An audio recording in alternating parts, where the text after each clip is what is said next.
It kicks off on a skyscraper rooftop dead of night. High stakes. Stardust, our top-tier heroine, corners the bad guy, telling him it's game over. The guy, egotistic. Instead of fighting, he claps back with praise, hyping up her performance, saying it's exactly what he expected from his #1 rival.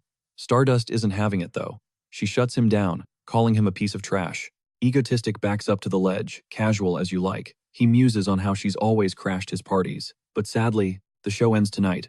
She's leveled up too much. He can't toy with her anymore. Stardust is confused, but Egotistic drops the bombshell. This is their final curtain call. Then, flashing a wicked smile, he leans back and lets gravity take the wheel. Stardust lunges, desperation written all over her face. She refuses to let him go, which makes our main guy wonder, why the obsession? Rewind the tape. Let's jump back a few years. Before he was egotistic, he was bummed out because this new world looked exactly like Seoul. Meet Kim Dane, 22 years young. Suddenly, boom, an explosion rocks the streets. A B-rank villain gets absolutely wrecked by a squad of heroes. Kim realizes this isn't his soul. Here, capes and superpowered villains are just another Tuesday. He got isekai'd straight into the superhero comic Stardust, named after the main heroine herself. And his choice, become the villain strictly for her sake. His earpiece buzzes. Someone asking for a status report. Kim chills, saying he just warped in and suggests they take a breather. Here's the kicker, he's an S-rank villain. His partner can't wrap their head around how chill he is about hunting down other bad guys. Kim reminds Han that's the partner to trust the process. It's all part of the master plan. Using his meta-knowledge of the original plot, he knows these small fry villains turn into major threats, and he's not about to let those scumbags traumatize his absolute favorite character, Stardust, a second time. So he's spawn camping them while they're weak. Han signals the target is stationary. It's go time. Kim grabs his gear, thankful he rolled the perfect stats to pull off this heist. First skill, teleportation. Second, telekinesis. He locks onto the A-rank villain with terrifying precision. Looking like a boss, he bids farewell and permanently uninstalls the guy from reality. On the table, blueprints for a mall. This creep was plotting a massive terror attack. The target was Rhino, a future S-rank heavy hitter in the story's second act. A total psycho in a rhino mask who was destined to crush hundreds of innocent lives. Han interrupts neighbors called the cops and the Hero Association. Because of the noise, he's got 5 minutes to vanish. Kim appreciates the heads up, even if Han weirdly demands he pick up a melon on the way home. Before dipping, Kim carves a message on the glass for Stardust. Moments later, she gets the intel. Villain Rhino is down. The MO matches. The same mystery player who took out the A-rank villain Zodiac. Ghosted again, 0 traces left behind, except for a bloody message explicitly dedicated to her. That message triggers her. She is furious and vows to hunt him down, no matter the cost. The internet goes wild. Forums are buzzing, calling him a dark hero since he only targets the bad guys. But for Kim, this is a disaster. It's actually driving him insane. Han tells him to quit whining. We find out Han is actually a genius woman with IQ off the charts. Kim explains the issue. Civilians are thanking him. They like the vigilante act. At this rate, his villain cred is tanking. Even worse, it might make Stardust look incompetent. She's supposed to be the one taking out the trash. To fix this, he needs to rebrand as a legitimate threat. In the public eye, he tells Han to prep for Phase 2. She asks for the schedule. It's time for the official debut of Egotistic. They raid the armory, grabbing guns and dynamite like they're shopping for groceries. Cut to a crowded skyscraper. Egotistic hijacks every public screen. He introduces himself with flair, admitting he's the one who deleted those previous villains. But tonight, he points to the massive structure behind him. Panic sets in as viewers realize they're locked in. Nobody can change the channel. While one hostage clocked that they were trapped in Tower 127, Egotistic flipped the script, flashing the feed of Building 61. His message was clear. Both skyscrapers are sitting on a massive pile of C4. Panic instantly swept through the hostages like wildfire. But even as the adrenaline kicked in and they scrambled for the exits, the elevators were dead, and every terrified expression was being live-streamed by dozens of cameras trained right on them.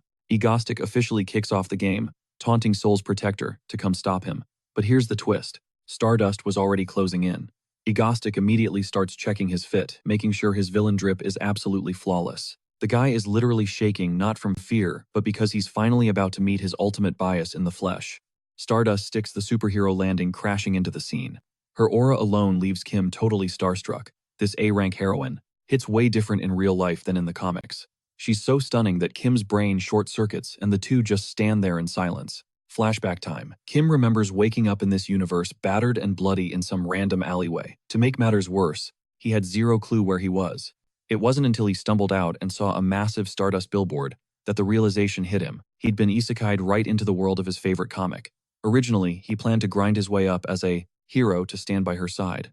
But after analyzing the plot, he realized playing the good guy wouldn't be enough to save her, so he chose the villain route to protect her from the shadows. Stardust glares at him like he's trash, but as she moves in, he freezes her with a detonator switch. One more step and the skyline goes boom. But before the standoff continues, we cut to Kim, back in his world at 15 binging movies. He always thought the villain in that specific film was a total psycho, so he decided to method act that exact persona to get under Stardust's skin. And honestly, he nailed it. Even though she's fuming, she's completely checkmated.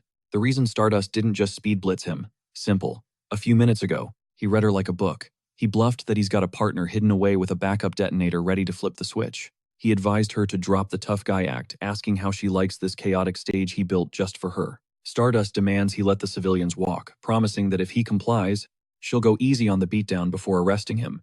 Surprisingly, Egostic agrees, announcing he'll release everyone, as a favor to the heroine, and suddenly unlocks the elevator hacks. Stardust knows this feels way too easy, and right before the civilians can hit the buttons, Egostic drops the bomb figuratively. He says letting them go now would be a total snooze fest. Here's the kicker: the moment they press that button, the bombs in the other building will detonate. Plus, every single explosive is set to blow in exactly 30 minutes anyway, so their only survival option is to choose to blow up the strangers across the street. To him, it's an easy choice. Who cares about people you don't know, right?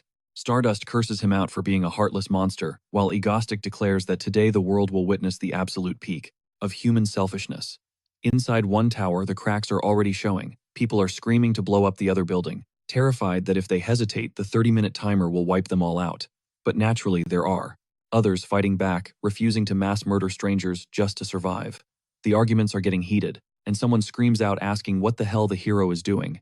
Stardust knows rushing him is pointless, because if that backup switch is real, everyone dies anyway. Trembling with rage, she asks if playing with lives is just a game to him. Egostic replies that it's not about fun. He wants to test Stardust's limits, seeing as she's one of the few A-rankers in South Korea who actually believes in justice. Truth is, he respects her more than anyone. Stardust blushes, totally confused by the sudden switch-up. In his tone, we see that Kim just wanted to hype her up while the whole country is watching. Still, he mocks her, saying seeing someone so powerful look so helpless is weirdly inspiring. But he's got a good news plot twist. He's giving her a shot to join the game. He patches her audio through to the desperate hostages, waiting for a savior. The deal: if she can convince those terrified crowds not to touch the buttons for the full 30 minutes, he promises the bombs won't go off. Obviously, she thinks he's lying, but he reminds her it's a better gamble than standing there doing nothing. He snaps his fingers, focusing every camera on her, broadcasting her face to the entire nation. Stardust steels herself to speak to the hostages, playing right into Egostic's hand. He cements himself as the ultimate villain, setting the stage for Stardust to shine brighter than ever. Ella steps up to the mic, delivering a tearjerker of a speech, begging the crowd not to give in to the darkness. Her words hit home instantly, restoring their faith in humanity. As the clock ticks down, Egostic can't help but crack a grin, because that timer is inching towards zero. And guess what? Not a single soul has touched the elevator button. The tension is thick enough to cut with a knife. Everyone's terrified, wondering if they'll actually survive. Egostic realizes it's showtime. He shouts out, feigning confusion, asking why these humans aren't tearing each other apart yet. Surely at least one of them should be a selfish monster like him, right? His performance is Oscar-worthy, but Stardust shuts him down. She claps back, telling him he's dead wrong about people. Sure, not everyone's a saint, but she still believes in the good within them. Egostic stays deep in character, accusing her of ruining his fun by uniting the hostages.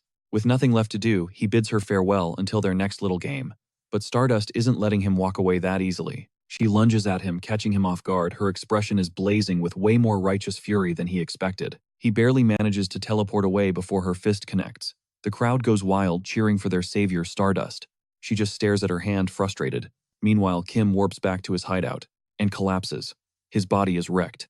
The nasty downside of his teleportation powers: he takes damage equal to the distance traveled. He figures he's going to be bedridden for at least a couple of days. Han is right there to nag him again, telling him to ditch that fedora because it makes him look like a total loser villain. Kim begs for a glass of water, feeling like he's knocking on death's door. She storms off in a huff, telling him to crawl over and get it himself. Meanwhile, back at the scene, Stardust watches the survivors celebrating their lives, but she's still racking her brain. She can't fathom how anyone could toy with human emotions like that, and swears she'll nail him next time. Back at the lair, turns out Han brought him the water. After all, she's got a soft spot. Cut to the Hero Association, HQ. The brass is watching the news declare Agostic as South Korea's public enemy #1. They're scrambling because they know almost nothing about him. Their best guess, he's likely based in Seoul, and that creepy mask of his has high-tech perception-blocking features. President Park kicks off the debriefing on the recent chaos. They skip over the 2 dead villains since that's old news. One of the aides steps up to break down yesterday's incident. He lays it out. Looks like those bombs were planted on the building's exterior way in advance. The guy definitely used his teleportation powers to prep the stage before anyone noticed. Analysis confirms the explosives were custom jobs packed with enough juice to level the whole structure. Park is skeptical. He can't believe Agostic built those alone. He asks about the broadcast hack. The aide shakes his head. Whoever hijacked the signal bypassed their state-of-the-art security like it was nothing. They've got no database records on any metahumans with transmission wave abilities. The only logical conclusion, Agostic has a partner, a tech wizard with elite skills. That same partner probably built the bombs too. Then there's the obsession factor. Agostic is fixated on Stardust. He left a message for her at a previous crime scene, and during this attack he was dropping way too much specific intel. President Park turns to Stardust, asking for her read on the guy. She doesn't mince words. He's a psychopath who gets off on manipulation and has the firepower for mass destruction. He's a textbook supervillain, plain and simple. Flash forward 2 days. Kim is still hurting, but he manages to drag himself out of bed. Han immediately yells at him for chugging juice, straight from the carton. He lies about using a glass, then remembers who he's dealing with. In the original webcomic, Han is a genius hacker destined to become an S-rank villain. She starts chewing him out, reminding him it's her house. He's acting like he owns the place. Kim fires back that he's the one funding this entire underground operation. So technically, they're square. Han ignores the logic and demands he stop drinking like a savage. Kim agrees, patting her head like a little sister. Suddenly, she grabs him and drags him to the command center. Something big is happening. She points to the screens and asks if he remembers Lee Subin. Kim nods. That's their third accomplice, the deep web fangirl, who's obsessed with him. Han pulls up a live feed. The followers of Agostic have launched a terror attack in Incheon, and they've taken hostages. Hostages and a bomb rigged to blow the whole building sky high. Kim is betting everything that Lee Subin is trapped in that mess. But Han drops a bombshell. She's not a victim, she's an accomplice. A shaky, nervous one, but still with them. And these guys, they aren't interested in talking. They just want to watch the world burn. Police reports confirm at least 3 bodies already on the floor. Plus, around 300 civilians are held captive inside. Kim is absolutely livid. He's got one golden rule: civilians are off limits. Looks like he's going to have to go in there and take out the trash himself. Han is locked and loaded to assist. As for Lee Subin, he'll figure out her fate once he sees the situation with his own eyes. Meanwhile, Stardust is already on the scene, staring down the blazing inferno and begging HQ for the green light to engage. Denied. They tell her to hold her horses until the cops try one last negotiation. Stardust is confused. This screams Agostic, but it doesn't make sense. Usually this kind of chaos is reserved for villains with actual superpowers. But Agostic, he doesn't need powers. He's using straight-up explosives and a live stream just to get under her skin. It's a play to turn the public against her. Suddenly, HQ buzzes in Agostic has arrived, and the whole thing is trending live on YouTube. Stardust pulls up the stream instantly, and the chat is already exploding with comments. Inside, the masked goons train their guns on Kim, demanding he identify himself. But the realization hits them fast. Holy smokes, it's Agostic in the flesh. The criminals light up thinking the big boss is here to save their hides. Big mistake. Agostic is fuming mostly because his body is screaming in pain from that teleportation stunt. His death glare alone sends shivers down their spines. The tension spikes when Agostic bursts into maniacal laughter. Simultaneously, Han feeds him the intel. Guy by the pillar holds the detonator. With that target locked, he absolutely obliterates the guy to snatch the device. Savage.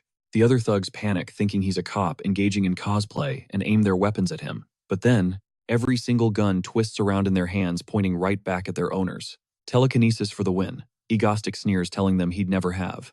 Clueless morons like them as minions. Bam, all the criminals get taken out by their own weapons in a split second. The chat goes wild. Some think he's a twisted hero, while others aren't buying the good guy act. Back outside, the Hero Association finally gives Stardust the go-ahead. Save the hostages, capture Agostic. She doesn't hesitate and charges into the building. Meanwhile, Lee Subin is still holding a gun, trembling while Han updates Kim, confirming that the girl was dragged into this nightmare against her will. She didn't hurt anyone. Agostic steps up and rips off her mask, revealing Lee Subin's tear-streaked face. She's a mess, just repeating, "I messed up," over and over. Agostic cuts her off cold. "Keep crying and I'll blow your head off." That shuts her up real quick. Then Kim turns to the terrified hostages and actually apologizes. Even though he didn't plan this, he feels responsible for these copycat psychos using his brand. Everyone is stunned, a villain, apologizing. He drops another bombshell, he's paying them for their trouble. And for the families of the 3 victims, maximum financial compensation.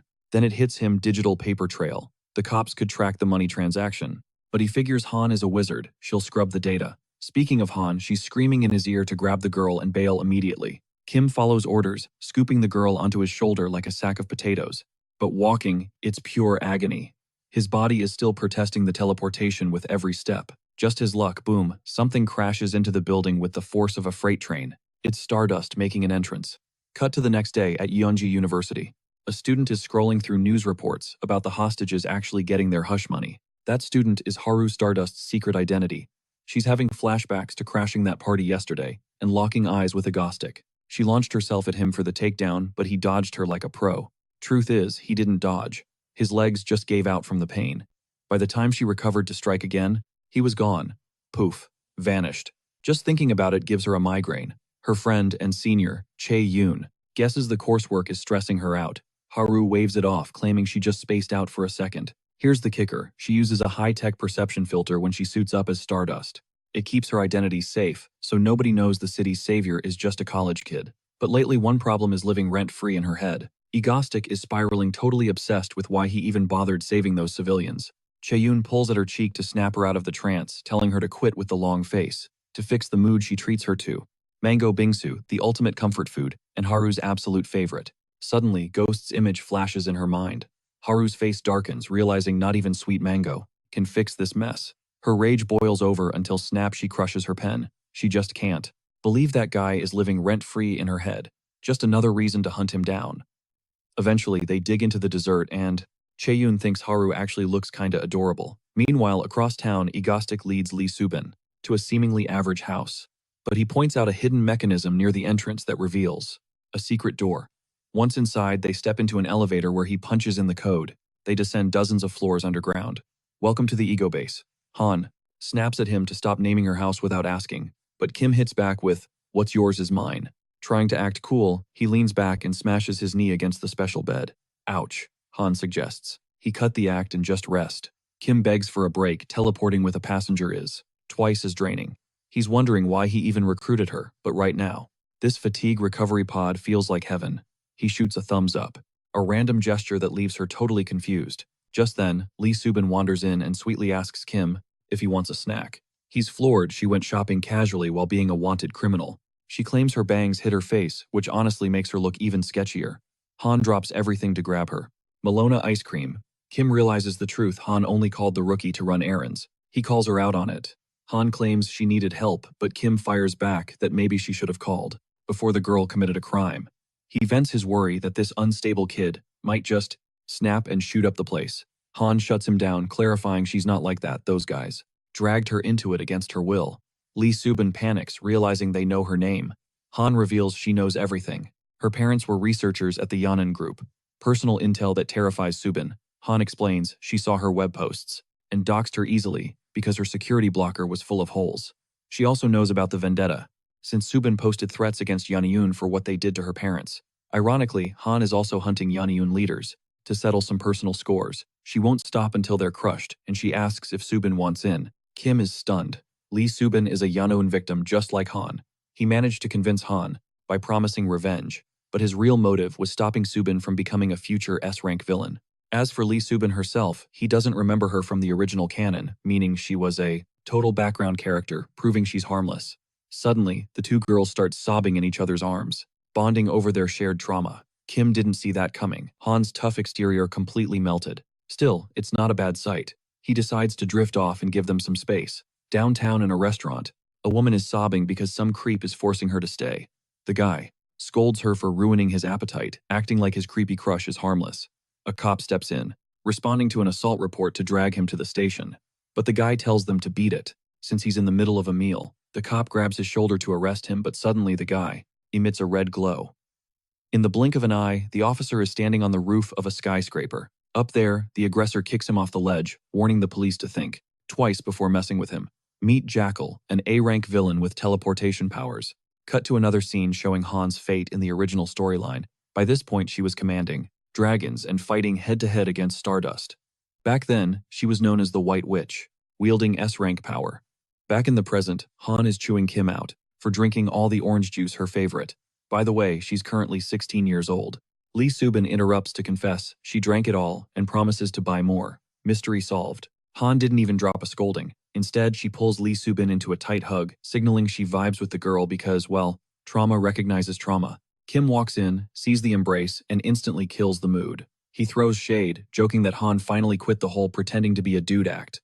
Han. Yeah, she did not appreciate that roast. A few minutes later, Kim's brain starts jogging. He remembers Han isn't just rocking superintelligence. She's literally a walking miracle, the only survivor of the Yanyun Group's Gay One project.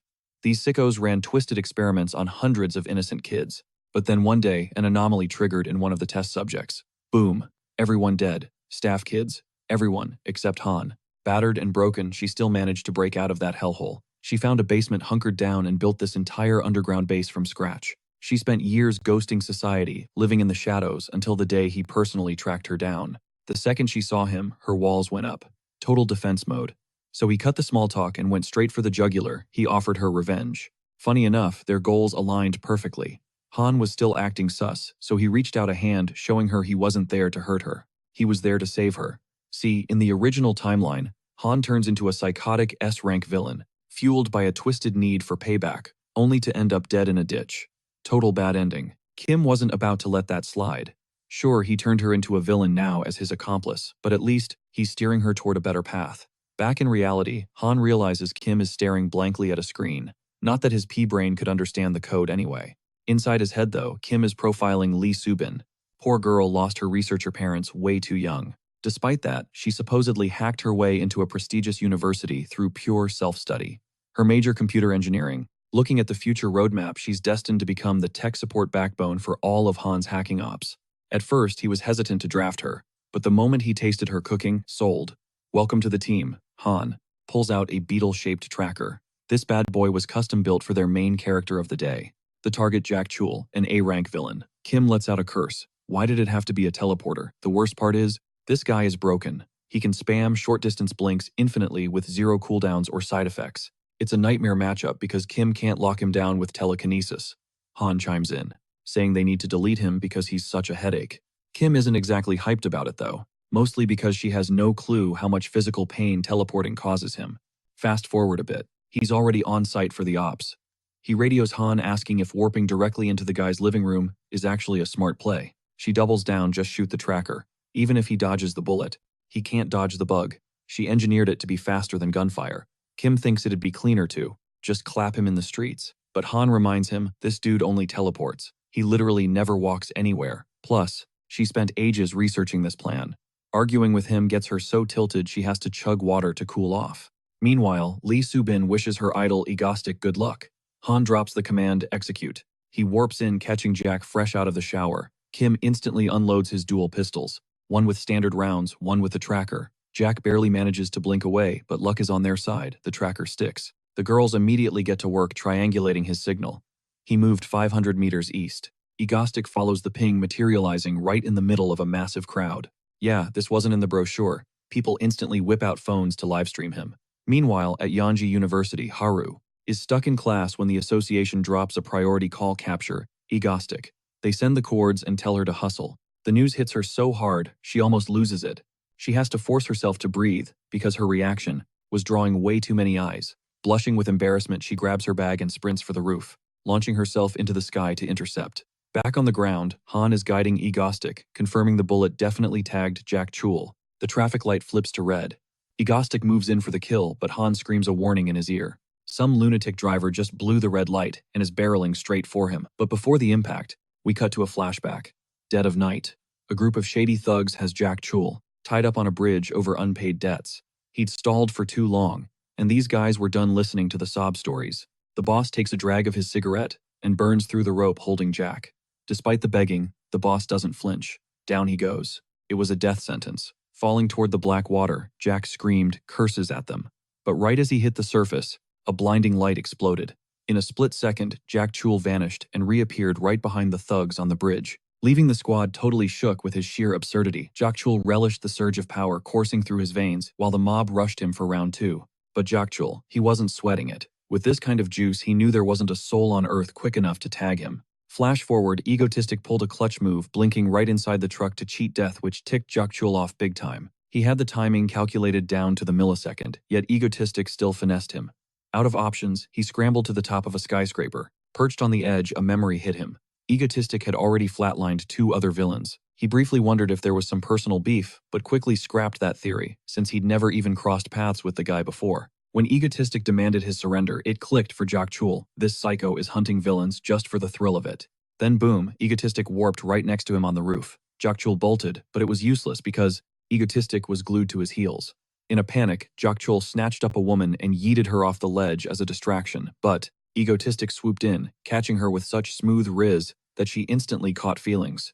Meanwhile, a bullet impact drained Jakchul's stamina, causing him to faceplant onto the pavement, totally defenseless.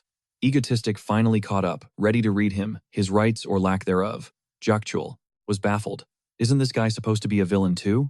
Egotistic didn't deny the label, but clarified he wasn't absolute trash, like the guy on the floor. He turned to the crowd, exposing this dude as garbage, who embezzled billions in assets and deleted 4 innocent people. When he asked the public how to handle such a monster, they didn't hesitate to scream for his execution, which really triggered Jakchul, claiming their bloodlust made them no better than him. But Egotistic knew the lore. If left alive, Jakchul evolves into an S-rank villain who wipes out hundreds of people.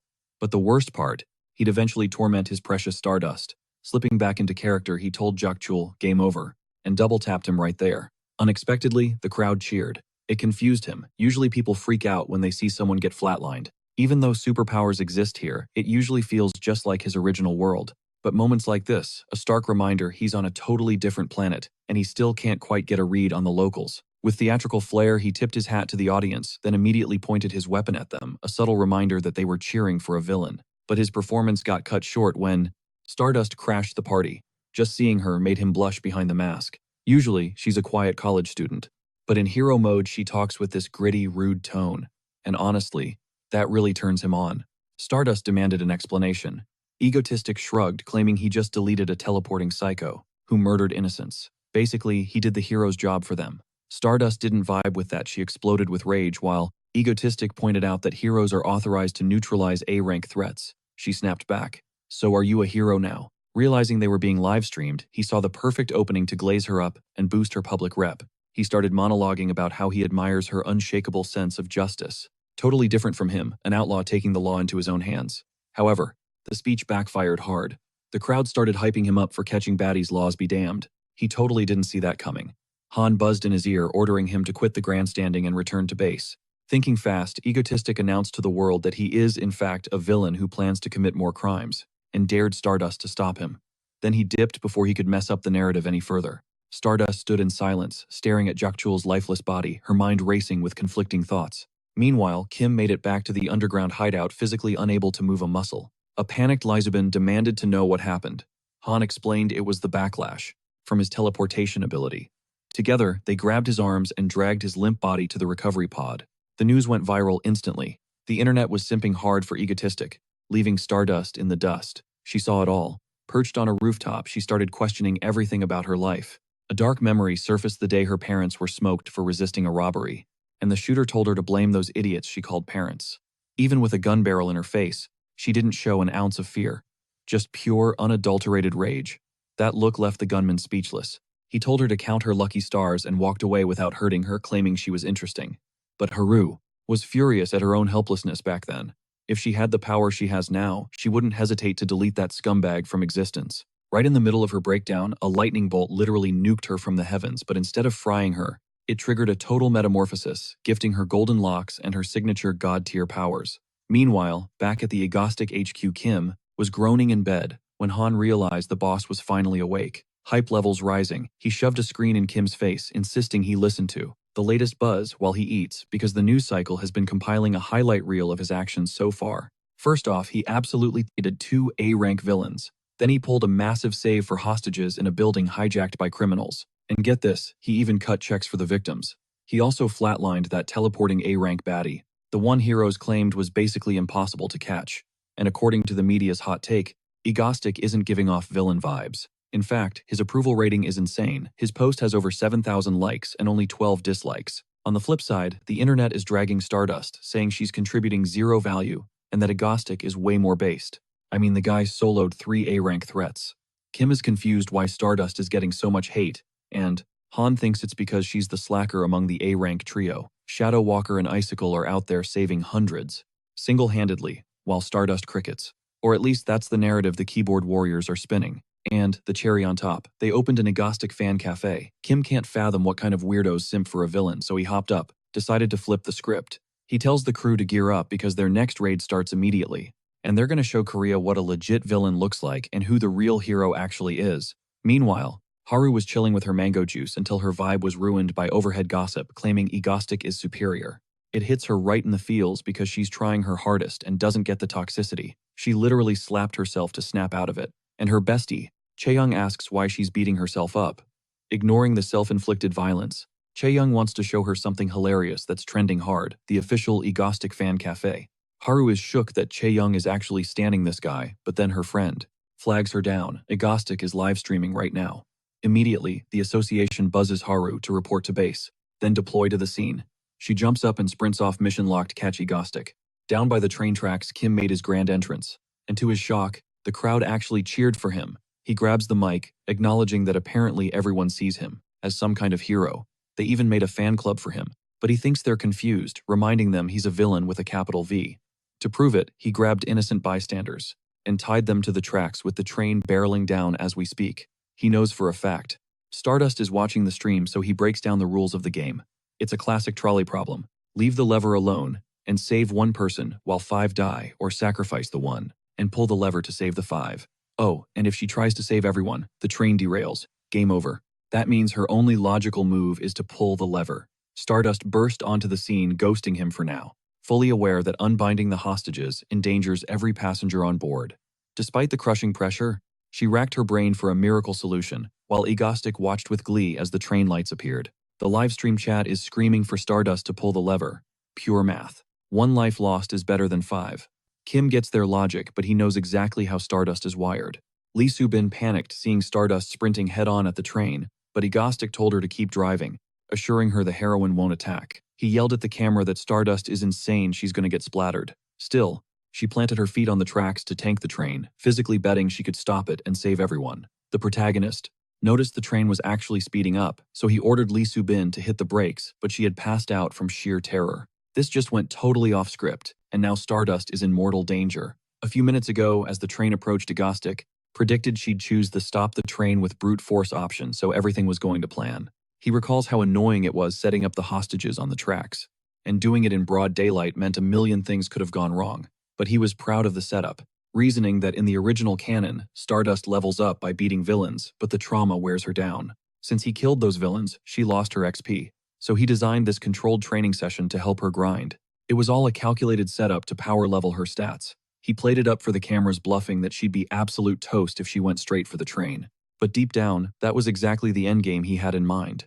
Let's be real, Stardust's flight mechanics and physical specs are still pretty mid and barely scratch A-rank territory, so there's no shot she stops that locomotive with her current build. However, she's unlocking a hidden passive skill nobody talks about. Her power output scales exponentially during a crisis event, so she should be able to clutch this. But then he noticed the train was gaining speed way too fast and Lee Soo-bin was out cold. That was not in the script. If innocent bystanders get deleted, Stardust wouldn't just lose her easy mode. She'd enter a PR nightmare hellscape. Egostic is entering panic mode. He's clueless on the next move. But Stardust proved she's the main character for a reason, engaging every single muscle fiber.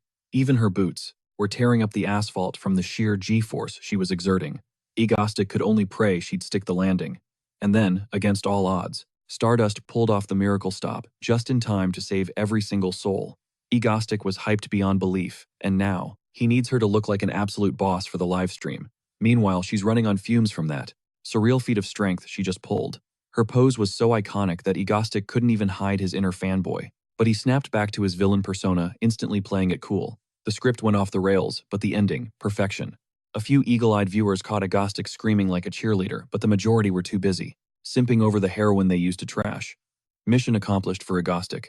The whole chat started standing. Stardust, who leveled up purely through her determination to save lives. But that stamina bar hit 0. She couldn't even stay vertical and face planted into the ground. Agostic didn't hesitate. He blinked to her side instantly to check her vitals. Stardust threw some curses at him with the little energy she had left, but he just chilled her out, telling her good game, well played, and gave her the win for the day. He's logging off now so she can rest easy. Besides the backup, heroes are inbound to support. She finally blacked out, and Agostic turned to the camera to sign off on today's raid. However, once the stream cut the internet, started vibing with some suspicious tension between them. Next morning, Han woke the squad who were still completely drained from yesterday's grind. Han couldn't believe they were lagging this hard after just one raid. Anyway, she woke them up with a 5-star luxurious breakfast. Kim thanked her for the sweet gesture, making her blush a little. Unfortunately, she killed the vibe by physically assaulting him, demanding he eat before it gets cold. Once everyone sat down, they absolutely inhaled Han's masterpiece. Post-meal, she flicked on the TV to catch the morning update. She was curious about the headlines from yesterday's chaos. Kim was sure they'd branded him public enemy #1, but Han burst out laughing at the screen. The whole world is saying they're a couple. The news dropped receipts showing a screenshot straight from Agostic's own livestream. That totally screams romantic tension between hero and villain. Haru shattered a glass watching it. Neither she nor Kim could figure out how the hell they reached that conclusion. The media calls Agostic Korea's most trending villain. Yet the rumor mill says he's dating Stardust, the rising supernova, the smoking gun. They found a note from Agostic in Rhino's room, calling it a gift for her. And the biggest clue was their chemistry on the train tracks. That is definitely true love, and there is zero doubt about it. Haru shut off the stream right there, convinced everyone had lost their minds for shipping a villain and a hero. She's certain that ship will never sail. She absolutely loathes and despises him. But mixed in with that hate is something unexplainable. Seeing her stress, Chae-yoon thinks she's burnt out from the grind. Solution: ice cream therapy for the soul. She just needs to trust her senior on this one. Back at Ego Base, Han was throwing a fit because they'd already pulled off 2 raids, and now she wants to touch grass and have fun. Kim gave the green light for a squad outing, sending Han into euphoria mode. Kim spotted an ice cream festival flyer, thinking it'd be a chill, drama-free zone. Ironically, Haru was holding a brochure for the exact same event. On arrival, Kim was shook by the crowd size. Han, however, was disappointed he wore all black again. He clapped back that real men wear black to look drippy. Han just found that hilarious. Great news for Kim, the guy's vibes are finally immaculate. He immediately sprints toward a rice-flavored soft serve stand. The whole squad agrees this outing was a solid call. But here's the twist. Lee Subin is the only one rocking a high-tech recognition jamming filter. She kind of has to, considering her face got plastered everywhere after Agostic saved her from that skyscraper heist. Kim tastes the ice cream and it's absolute fire, so he scoops some up to feed Lee Subin. She instantly starts panicking. I mean, that's basically an indirect kiss with her idol Agostic. She tries it pure heaven. Suddenly, Han bolts in the other direction. She spotted some mango ice cream. She hits the stall and orders immediately. The vendor gushes, saying she's just as adorable as her parents, obviously referring to Lee Subin and Kim. Kim just rolls with it, but Han roasts him, saying he looks old enough to be a dad. Kim fires back with a counterattack, blaming the confusion on her pint-sized, childlike height. A few minutes later, the vendor hands over a cone and 2 cups of ice cream. Han actually ordered for the whole crew. Kim is the illustrious leader of the Mango Club after all. Hearing this, the vendor cracks a creepy grin and reveals he's a massive Agostic stan. He even DIY'd his own fanboy shirt. Han thinks the drip is flawless. They grab a bench to chill, and Kim spots a dart-throwing challenge nearby. He flexes to the girls, claiming he used to be a sniper with these things. Time to show off some insane skills. Han just prays he isn't planning to cheat using his telekinesis. Kim looks a little too guilty at that comment. The stall lady announces the jackpot hit 10 bullseyes, and you win a massive 10-story ice cream tower. Han is eyeing the teddy bear instead. The lady clarifies that first-place winners get to pick whatever prize they want. Kim promises Han that bear is as good as hers. Internally, he's 100% planning to use telekinesis so he doesn't miss a single shot. But right then, a girl walks up asking for the price. Kim freezes. He instantly recognizes her. It's Chae-yoon, Haru's superior officer, and she's trying to win that 10-story ice cream for her friend. Kim is paralyzed with panic. Han's confused by the lag until she looks over and realizes standing right next to them is the legendary Stardust, and she was looking right at Kim a second ago. Flashback. Chae-yoon had been dragging Haru through the food stalls. Haru loved the snacks, so Chae-yoon dragged her to a spot that serves her absolute favorite flavor. They arrived at the shop, and Haru lit up. It was a mango ice cream specialist, but her mood tanked the second she realized the vendor was a hardcore Agostic fanboy. She was visibly salty. Still, she admitted she's having fun. It's been ages since they just chilled and enjoyed the scenery like this. That's when Chaeyoon spotted the dart challenge booth. Haru was down to play. That brings us back to the current standoff. Haru notices the main group. She assumes Han is the niece of the guy beside her, who gives her major deja vu. Chaeyoon snaps her out of it to take her shot. Haru nails the first bullseye without breaking a sweat. Kim starts analyzing. Stardust has super strength and flight, but that's not the scary part. Her entire body is a weapon. Right now she just buffs her strength, but eventually she'll level up and unlock a sixth sense, a hyper-developed intuition. Basically, she'll instinctively detect anything suspicious. Even now, she might realize he's egostic. If that happens, it's straight to prison for everyone. Suddenly, Chaeyoon cheers her friend, just hit all 10 darts perfectly. The vendor hands over the 10-story cone. The lady turns to Kim, asking if he's gonna throw or just stand there. He stammers, claiming the blonde was so good he got distracted. But he's ready to lock in now. Sweating bullets, he assures Han he's about to display some masterclass technique. No telekinesis, though too risky. He grabs all the darts to throw them at the exact same time, just hoping to escape fast. Miraculously, he hits every single bullseye. Everyone is stunned, and Chaeyoon is shocked someone else is on Haru's level. The vendor brings the teddy bear, but Kim's crew is already dipping to avoid getting caught. Chaeyoon tells Haru to grab the bear so they can chase the owners down and return it. But Haru gets distracted and bumps her massive ice cream into the roof, sending it toppling toward Kim. Kim pulls a matrix move to stay clean and avoid any interaction with them. Mortified, Chaeyoon asks for his number so she can at least pay for laundry. Kim waves it off, he just wants to leave. He tried to lay low and dodge the spotlight, but just his luck, the girls were already vibing with Stardust. He was about to signal them when, boom, something massive crashed the festival, turning the party into total bedlam. Enter Drillo Coco, a nasty A-rank villain hunting Stardust. Kim didn't hesitate, snatching up his crew instantly. Something was off. This dude wasn't supposed to show his ugly mug, yet the original timeline was officially broken. While Haru whisked Chaeyoon to safety, a terrifying realization hit Kim like a truck. There was zero chance Stardust could make it to the association for her identity protection filter in time. The real kicker, she's the type to dive headfirst into danger right now.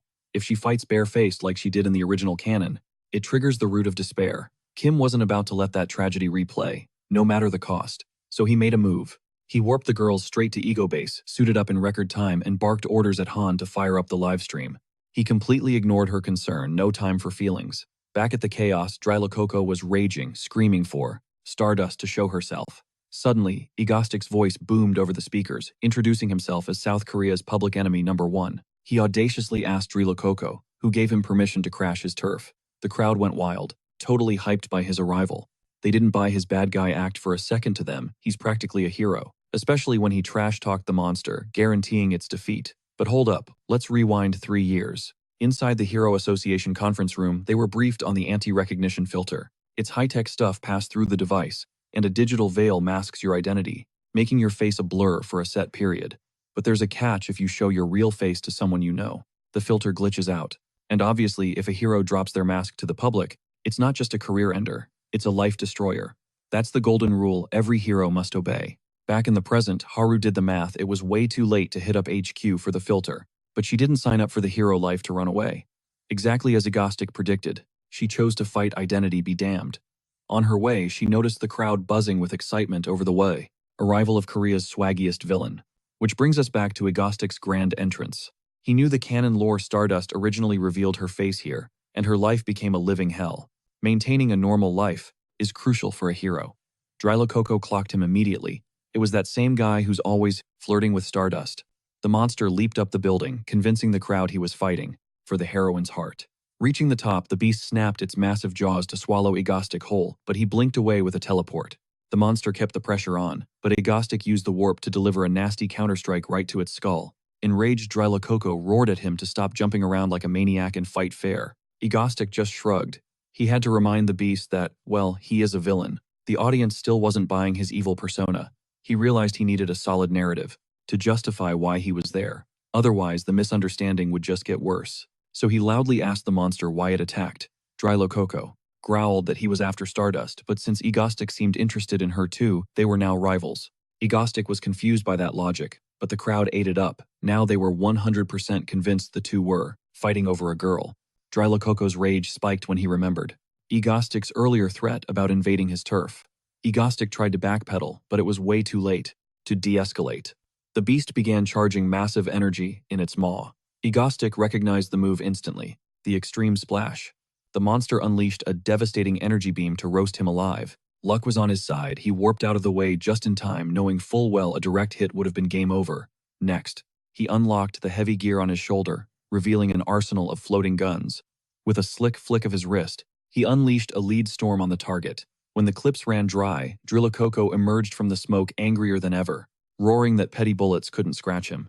Egostic casually swapped his face gear for a gas mask, noting that the gunfire was just bait to make him drop his guard. Mid-roar, he tossed a grenade straight down the beast's gullet, K-boom blown to bits from the inside out.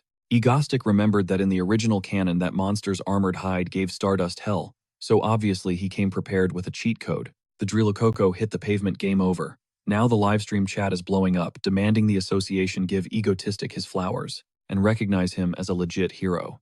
As his weapons clattered to the ground, Egotistic's whole body started trembling, uncontrollably. He pushed his limits way too far. He wanted to stash his gear using telekinesis, but his mana tank was running on empty. Then it hit him, the camera was still rolling. He faced the lens and claimed he only smoked the monster because it rubbed him the wrong way, swearing Stardust had zero involvement in this mess.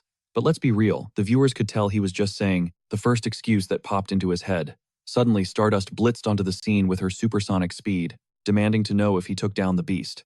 Egotistic confirmed the kill, and naturally, she pressed him for a motive. He shrugged, saying the creature wouldn't shut up about him trying to flirt with the mighty Stardust, and that really ticked him off. Then his voice dropped an octave. He warned her to never even think about stepping out, with her face revealed again. The second she does, her life turns into a living nightmare. Mic drop moment. He cut the live stream and instantly vanished using his signature teleportation, leaving Stardust standing there with a million questions. Meanwhile, back at Ego Base, the toll of spamming teleportation finally caught up to him. His body was wrecked, and he blacked out cold, forcing the girls to rush in and save him. Back at the scene, Stardust spotted a fragment of Egotistic's shattered mask. She couldn't shake the feeling, how did he read her mind? She's desperate to crack his secret identity. The next day, she scrolled through the forums. The internet was buzzing and everyone was simping for Egotistic. Reading the comments was exhausting. Even worse, the guy's fan club numbers were skyrocketing. It felt like the whole world was Team Egotistic except her. Even the local ice cream vendor was rocking a shirt with his name on it. Remembering his kind words, she started second-guessing herself. Maybe she's the one who's got it twisted, not the fans. Over at Ego Base, Han was blaming Stardust for all the drama Kim was going through. The good news, Kim finally woke up back to his usual self. Asking why everyone looked so gloomy, Han didn't answer. She just grabbed him in a massive bear hug, relieved he was alive. Kim had been out cold for 3 days straight from teleportation burnout. Han laid down the law. He needed to be way more careful. He agreed, though he secretly found it hilarious that she actually cried over him. Looks like their bonding time paid off. But Lee Subin cut to the chase. Why did he rush to the scene so fast? Moving like that, people are going to mistake him for a hero. Han totally agreed, calling it ridiculous since his whole brand is supervillain. Kim countered that if he hadn't stepped in, Stardust would have been forced to handle it. Han didn't see the issue, but Kim broke it down. That would have been a suicide mission. If a hero doxed herself, every villain in town would hunt her down until she was history. Han asked why that was their problem. Kim explained that the world needs a balance between good and evil. See, most metahumans don't suit up as heroes. They break bad. Why? Because the hero gig pays peanuts for the constant death threats. So most take the easy route and become villains. Just look at Korea. The whole country only has 3 A-rank heroes: Stardust, Izzy, and Shadow Walker. Meanwhile, A-rank villains are everywhere. Han still didn't see the connection to their squad. But Kim admitted he's actually invested in Korea's fate. Han got suspicious. She thinks he's just simping for Stardust. He immediately told her to put some respect on the heroine's name. The vibe at the table got super awkward. Lee Subin jumped in to break the tension, asking Han to spill the details on their previous chat. Han lit up, hyping up the upcoming summer vacation, and pitched a beach trip. Surprisingly, Kim was totally down for it. Han practically did a victory dance. But there's a catch. He announced their next move, another terror attack on the city to tank his own approval ratings. The truth, he needs to help Stardust level up her powers. There's a high chance a villain, like that lizard freak, could show up again. If Stardust doesn't get stronger, she's toast. Han didn't care about the details. She just needed confirmation they were still hitting the beach post-attack. He promised, sealing the deal with a pinky swear before running off to pack.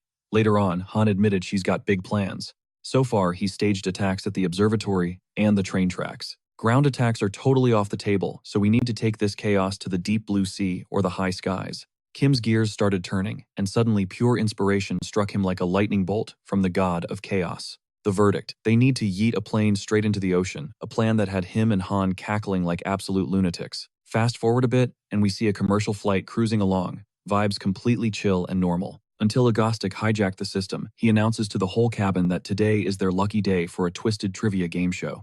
And get this, the whole event is being live-streamed to the world. Oh, and he casually mentions he planted a couple of bombs on board. The pilots are locked out, triggering instant mass hysteria among the passengers. Meanwhile, Agostic flips into full-on game show host mode, shouting, "Let the games begin." Cut to the Hero Association HQ, where Stardust smashes through the doors of the command center. She demands a sitrep on the attack.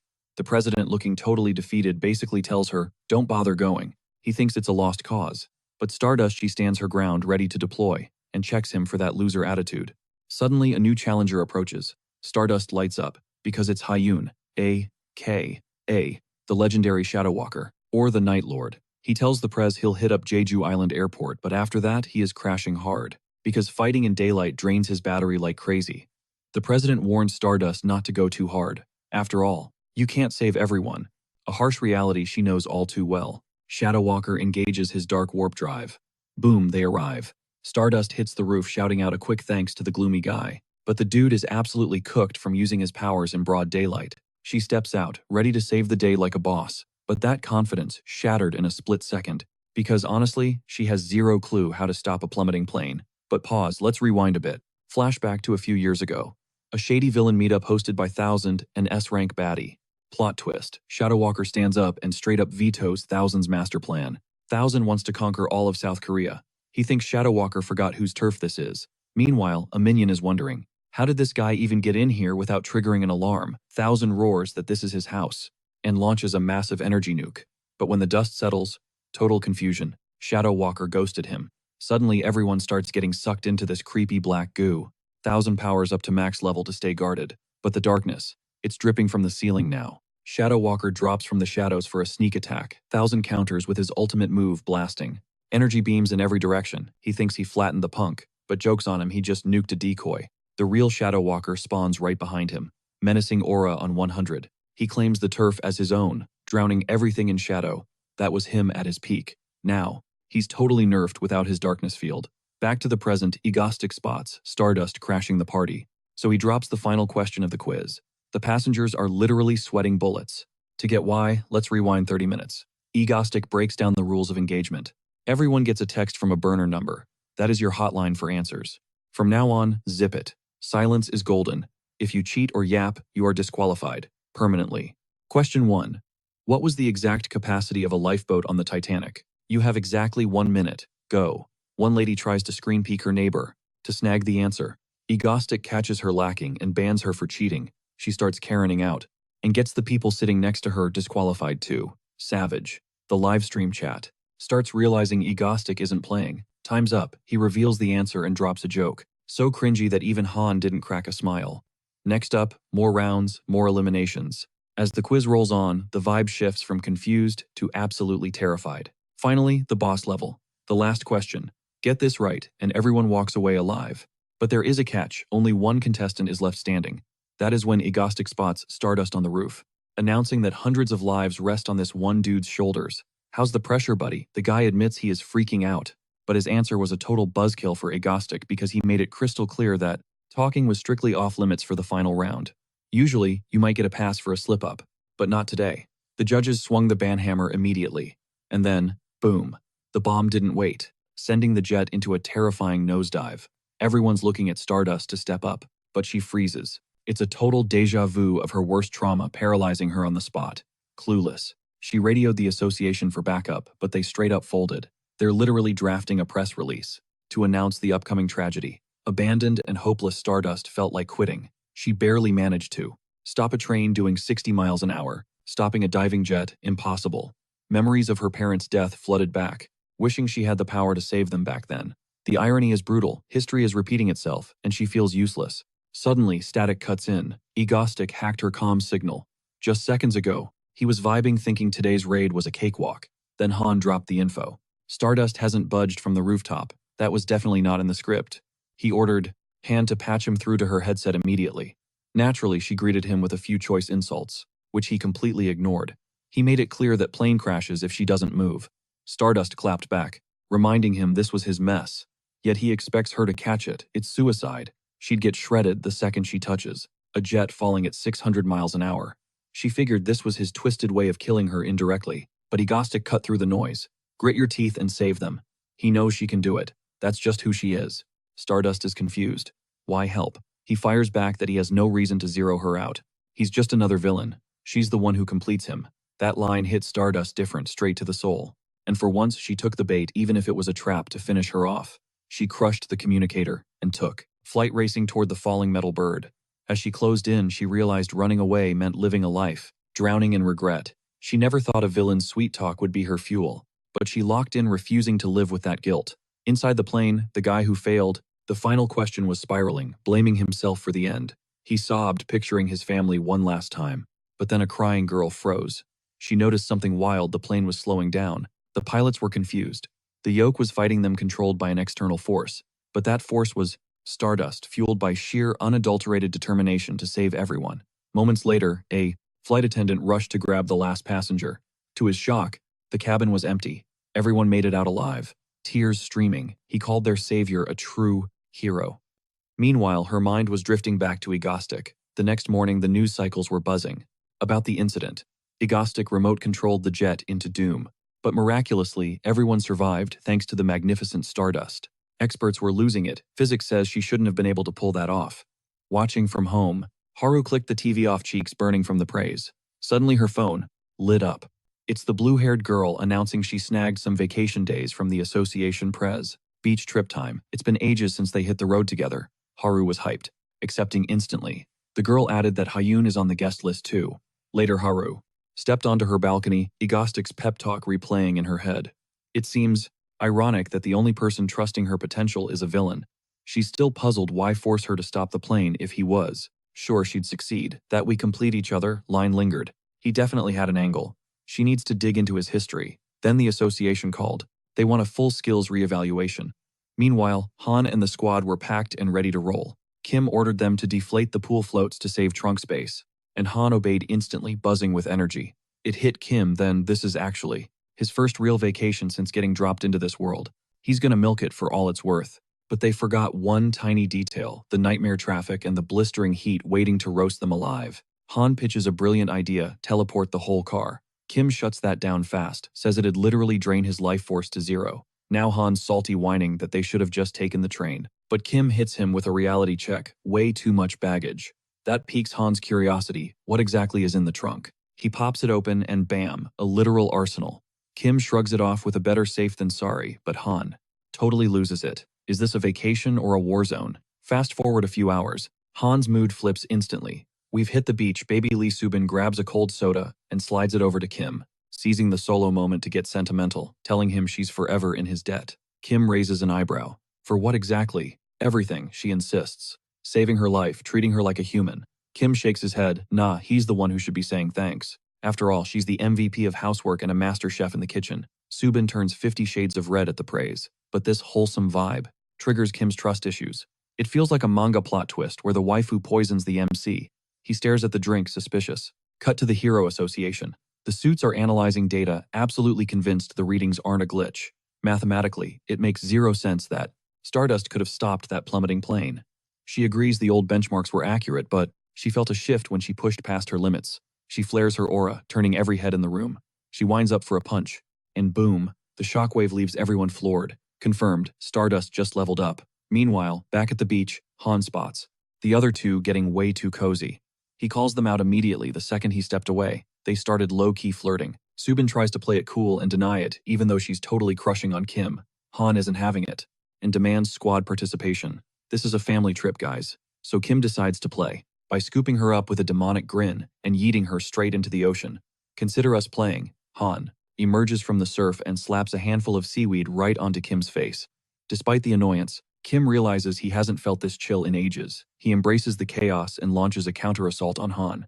With full force, full-blown beach war ensues. But as night falls, the vibe shifts. A crew of shady criminals is gearing up for a major heist at the Marriott Hotel. Inside, Kim finds out Han cheaped out and only booked one single room for the trio, claiming it's for budget efficiency. Before they hit the elevator, Han drops the bomb. The bed is massive, so they're all crashing together. It's the only option. Lee Subin chimes in, mentioning it's been forever since they had a slumber party. Kim starts sweating bullets, claiming he has zero memory of that ever happening. He figures it'll be fine. And honestly, it was, because the girls passed out the second their heads hit the pillows. But while they snooze, Kim hears a noise. Suddenly, the door gets kicked in. He instantly drops the intruders, turning their own guns against them with telekinesis. Who are these pests? He steps into the hallway and sees thugs rounding up civilians. Now he's pissed.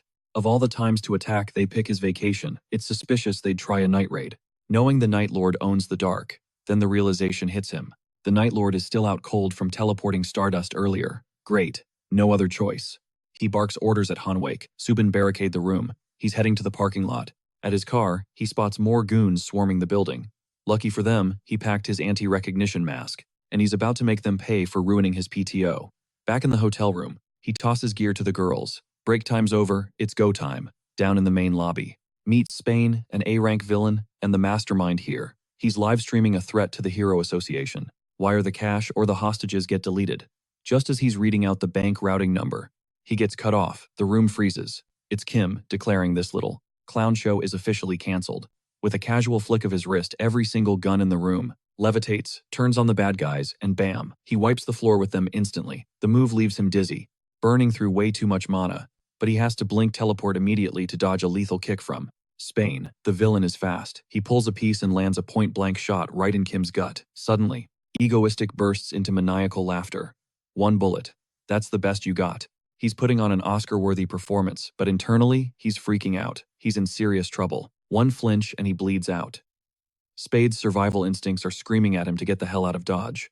Total bummer, considering he planned this blitz attack specifically because the Night Lord was MIA. That telekinesis is a dead giveaway. It's Egostic. Spade figures he's just another villain on this guy's hit list. Egostic clocks the tension in the air. Feeling uncharacteristically merciful today, he decides to throw the guy a bone and let him scatter. Spade demands to know what his deal is, but Egostic gaslights him, claiming he only stepped in because these clowns ruined his vacation. He suggests Spade beat it before things get ugly. Internally, though, he is begging for him to leave because he is barely holding on to consciousness. Spade realizes this is a golden ticket since he can always recharge later, so he doesn't think twice. He bolts toward the exit at Mach speed. Right at that second boom, Stardust's fist comes out of nowhere, accidentally steamrolling him with god-tier force, radiating pure authority. She commands the criminals to drop their weapons, only to freeze when she realizes the trash has already been taken out. A-rank heroine Icicle pulls up to the scene, equally shook that there are 0 enemies left standing.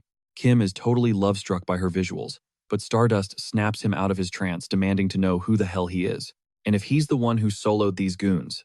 Kim's racing mind focuses on one thing: stall until he gathers energy, sufficient for 2 teleports. The silver lining: they have no clue he is Egostic. He flips the script, introducing himself as a clandestine S-rank hero operating from the shadows of South Korea. They definitely didn't see that coming, but Stardust isn't buying it. She's been in the hero game way too long, and never heard a whisper about him. Kim claps back that anonymity is literally the point of being secret, proceeding to rattle off their specific ranks, dropping a flex that he's been active way longer than any of them. His partners are totally lost on what his angle is, while Kim boldly demands the heroes show some respect to their senior. Stardust is still throwing major shade, and he feels the skepticism. Time to drop a hero name. His eyes land on a kid wearing a mango shirt, so he improvises, "Call me Apple Mango." The name is so cringe, the civilians actually look disappointed. Icicle gets a ping from the association and confesses she has confirmation that no such hero exists, demanding he drop the act and reveal his true identity. Feigning outrage, Kim yells that he even knows the association president's real government name, which is Park Man-chun, but he changed it to Park Jun-ho because the original sounded too countryside. That intel actually makes the heroes hesitate.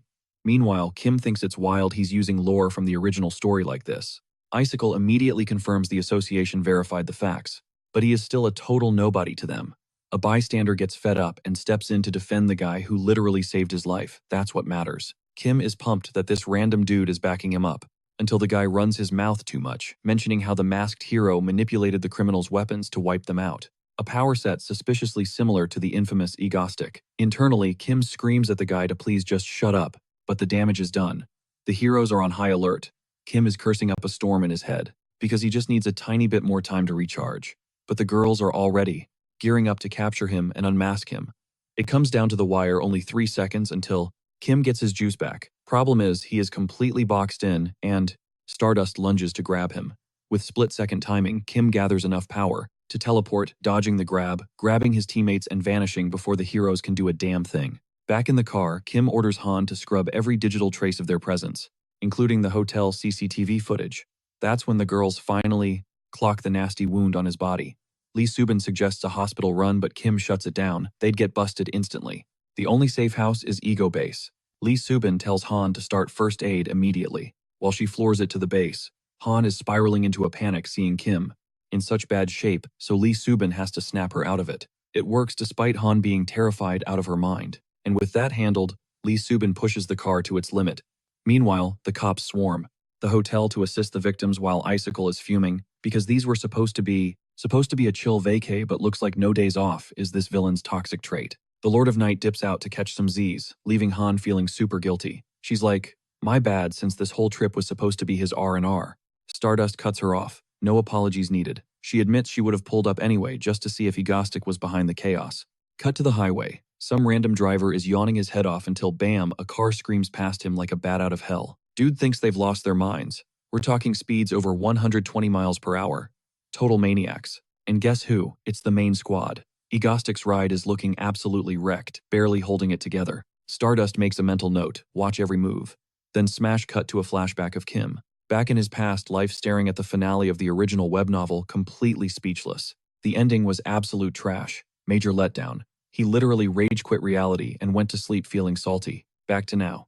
The girls managed to stuff him into the recovery pod just in time, but Han is a total wreck. She's terrified of losing him, spiraling so hard she won't even touch food. Lee Subin steps in like, "Girl, eat something." After all, Kim is gonna wake up any second. Han wipes the tears, grabs a spoon, and right as she takes a bite, Kim's eyes snap open. He immediately roasts her for casually snacking, while her bestie is fighting for his life. The audacity. Seeing him awake is a huge relief, but then Han flips the script and gets furious at him for scaring her half to death. Meanwhile, the media is spiraling. They're asking the real questions. Is Egostic even a villain? 0 casualties on his record. 0. Stardust connects the dots. Even that crazy airplane hijacking incident, nobody got a scratch. He even called her mid-crisis to hype her up, almost like he knew she had the skills to save everyone, and that her powers would level up. She tries to brush it off as a fluke, but there's no denying it, she did get stronger. Here's the kicker. Every villain Egostic took out was a ticking time bomb, waiting to cause a massive disaster. We're talking world-ending threats. Also, the guy at the hotel was definitely Egostic. He's for sure not a hero in the traditional sense, but calling him a villain feels wrong too. Stardust gets a gut feeling he's directing some massive twisted play. She vows that next time they meet, the mask comes off. Meanwhile, Han is scrolling through the forums. The internet is blowing up. What's Egostic's endgame? Plus, how did he know the association president's real legal name? And let's not forget, he introduced himself as a secret S-class hero, operating from the shadows.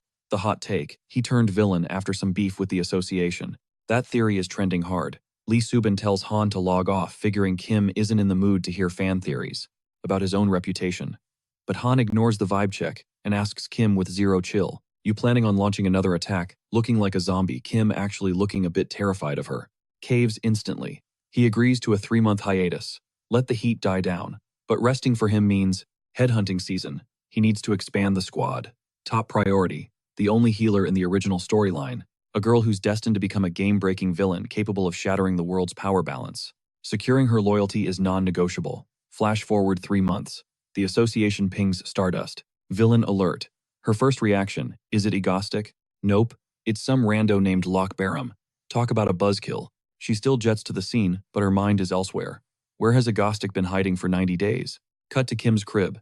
He's glued to the screen watching Stardust's battle livestream. He is fanboying hard. On screen, this A-rank scrub Loch Barham lets out a massive roar to flex his power. Stardust. She's pissed. She unloads a nuclear punch right into his face, mostly because she's annoyed he isn't Egostic. One hit. The dude is literal dust. Kim jumps off the couch screaming, "See, making her stronger was totally worth it."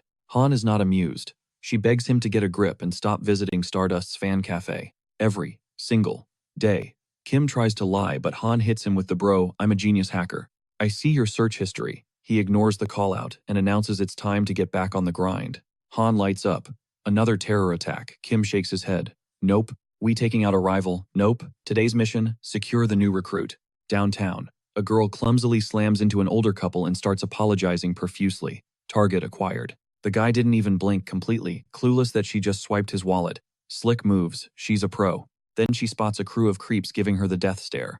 Further down the street, she bumps into her little brother Chayun.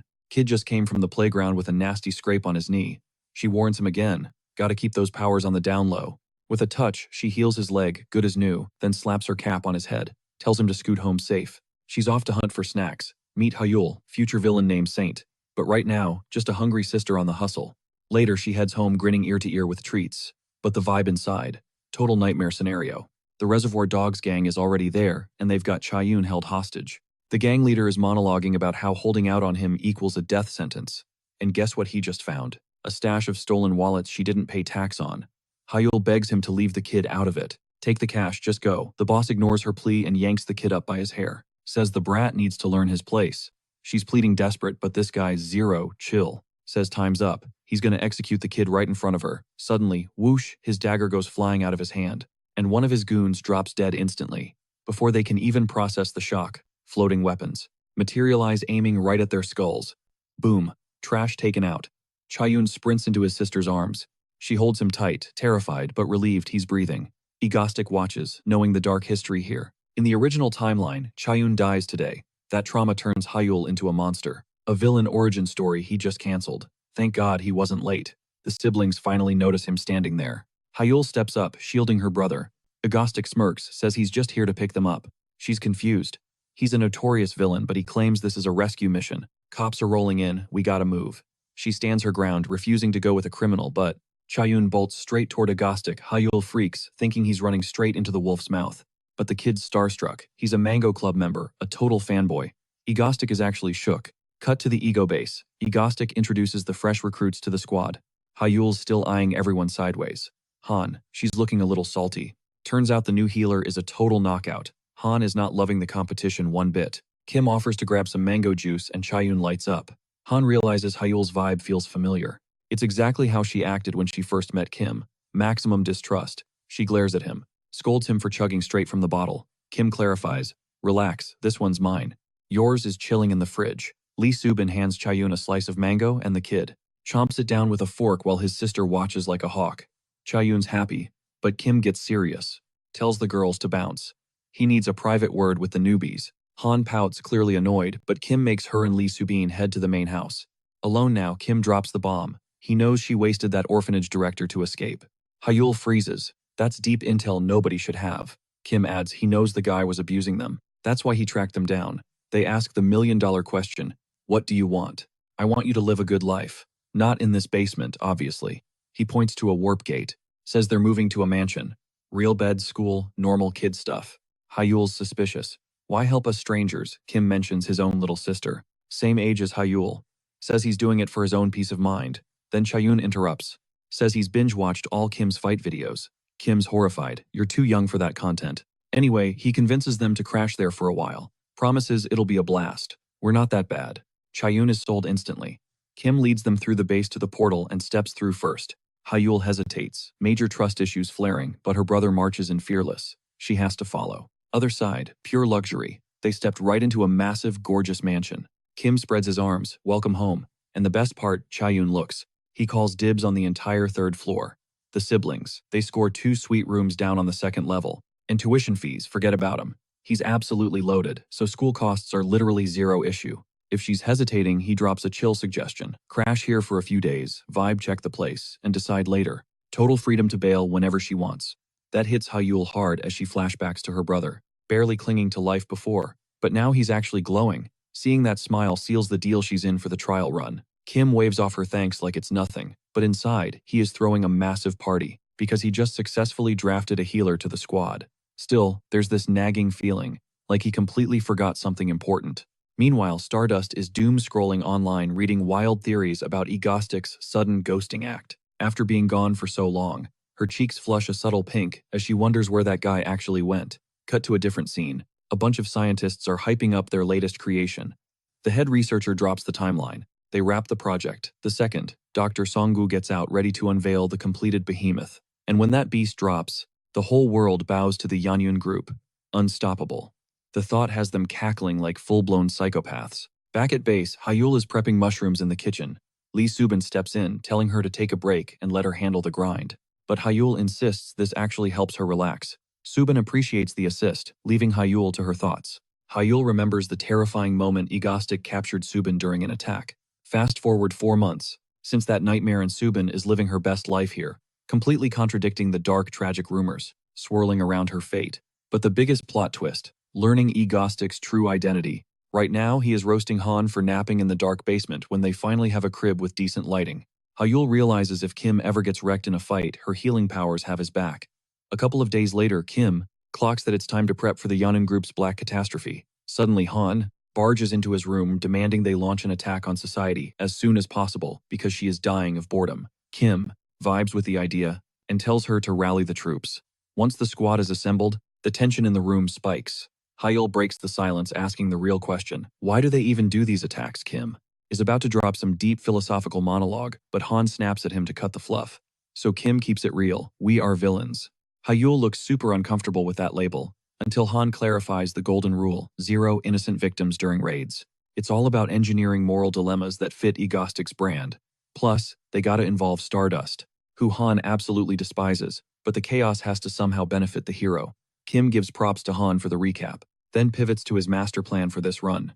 He calls this operation, "The Soul Bridge is Down." Here's the scoop: a massive monster is set to spawn right there this winter, marching straight north to flatten the Korean peninsula. But if they stage an attack and drop that bridge first, they trigger a mega splash that wipes out the beast, since water is its kryptonite.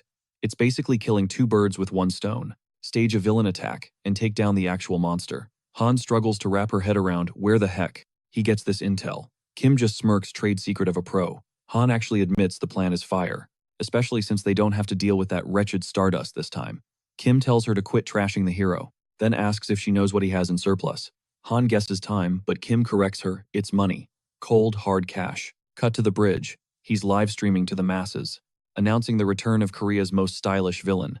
He assumes the chat already knows what's about to go down, revealing the Soul Bridge is rigged with explosives.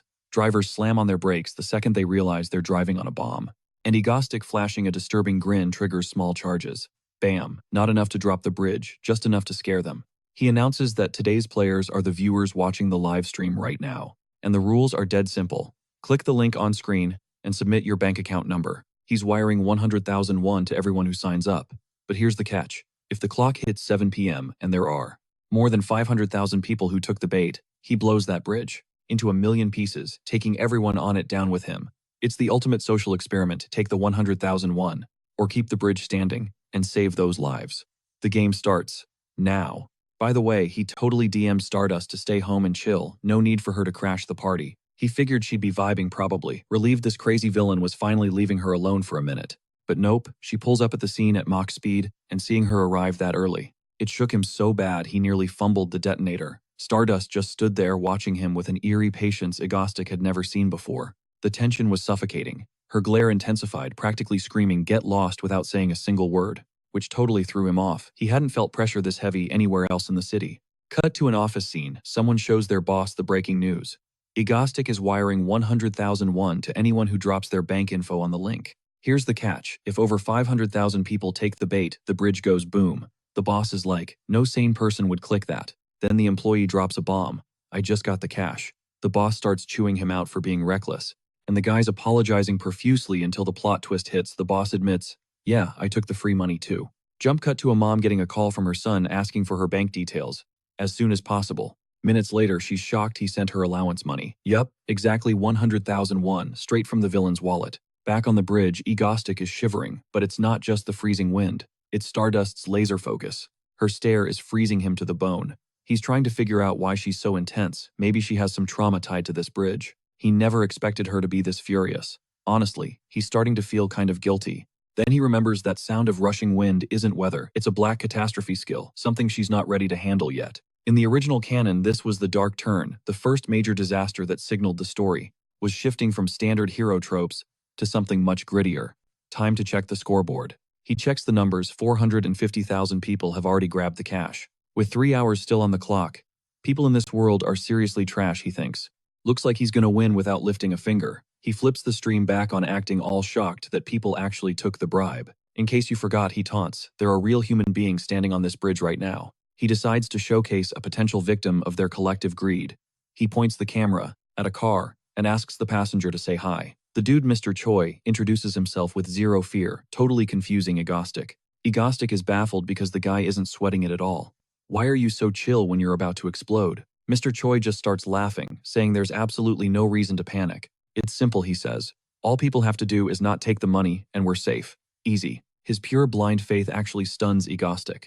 Meanwhile, everyone in the chat who took the cash is feeling major guilt. Egostic tells the audience, look at this guy. He actually believes in the moral backbone of South Korea. He asks for any final words, and Mr. Choi screams, I trust you guys.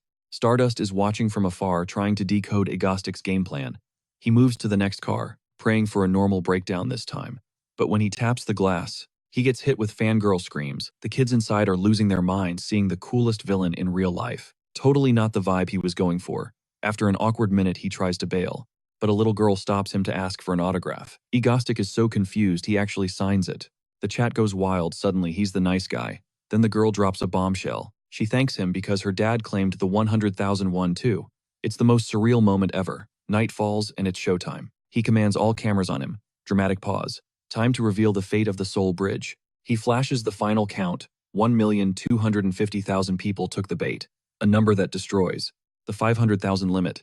The kids in the car stop smiling. This just got real. Egostic looks into the lens. You greedy, selfish people. Enjoy your final fireworks display. Boom. The charges detonate. Stardust freezes. She didn't think he'd actually pull the trigger.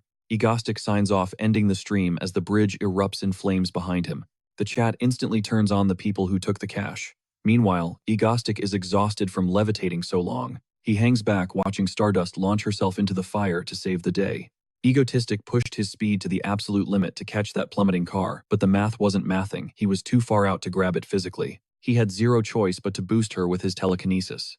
Both of them strained every muscle fighting gravity with everything they had. That invisible assist gave her just enough edge to snag the bumper of the sleek black sedan before it hit the water.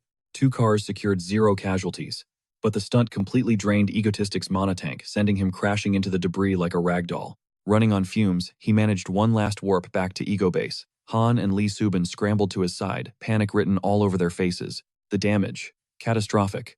The girls hovered over him for hours, practically begging the universe to let him open his eyes. Even the high-tech recovery pod was struggling to keep up with his injuries. Standing in the shadows, Hyul listened to the chaos. Hearing the raw fear in their voices, it actually struck a chord in her frozen heart. Meanwhile, across the city, Stardust was chilling at her place, but her mind was stuck on replay. Egotistic. The attacks. That time, he warned her to protect her identity at all costs. And the airplane disaster, she would have choked without his voice in her ear, hyping her up to save everyone. It was weird, though.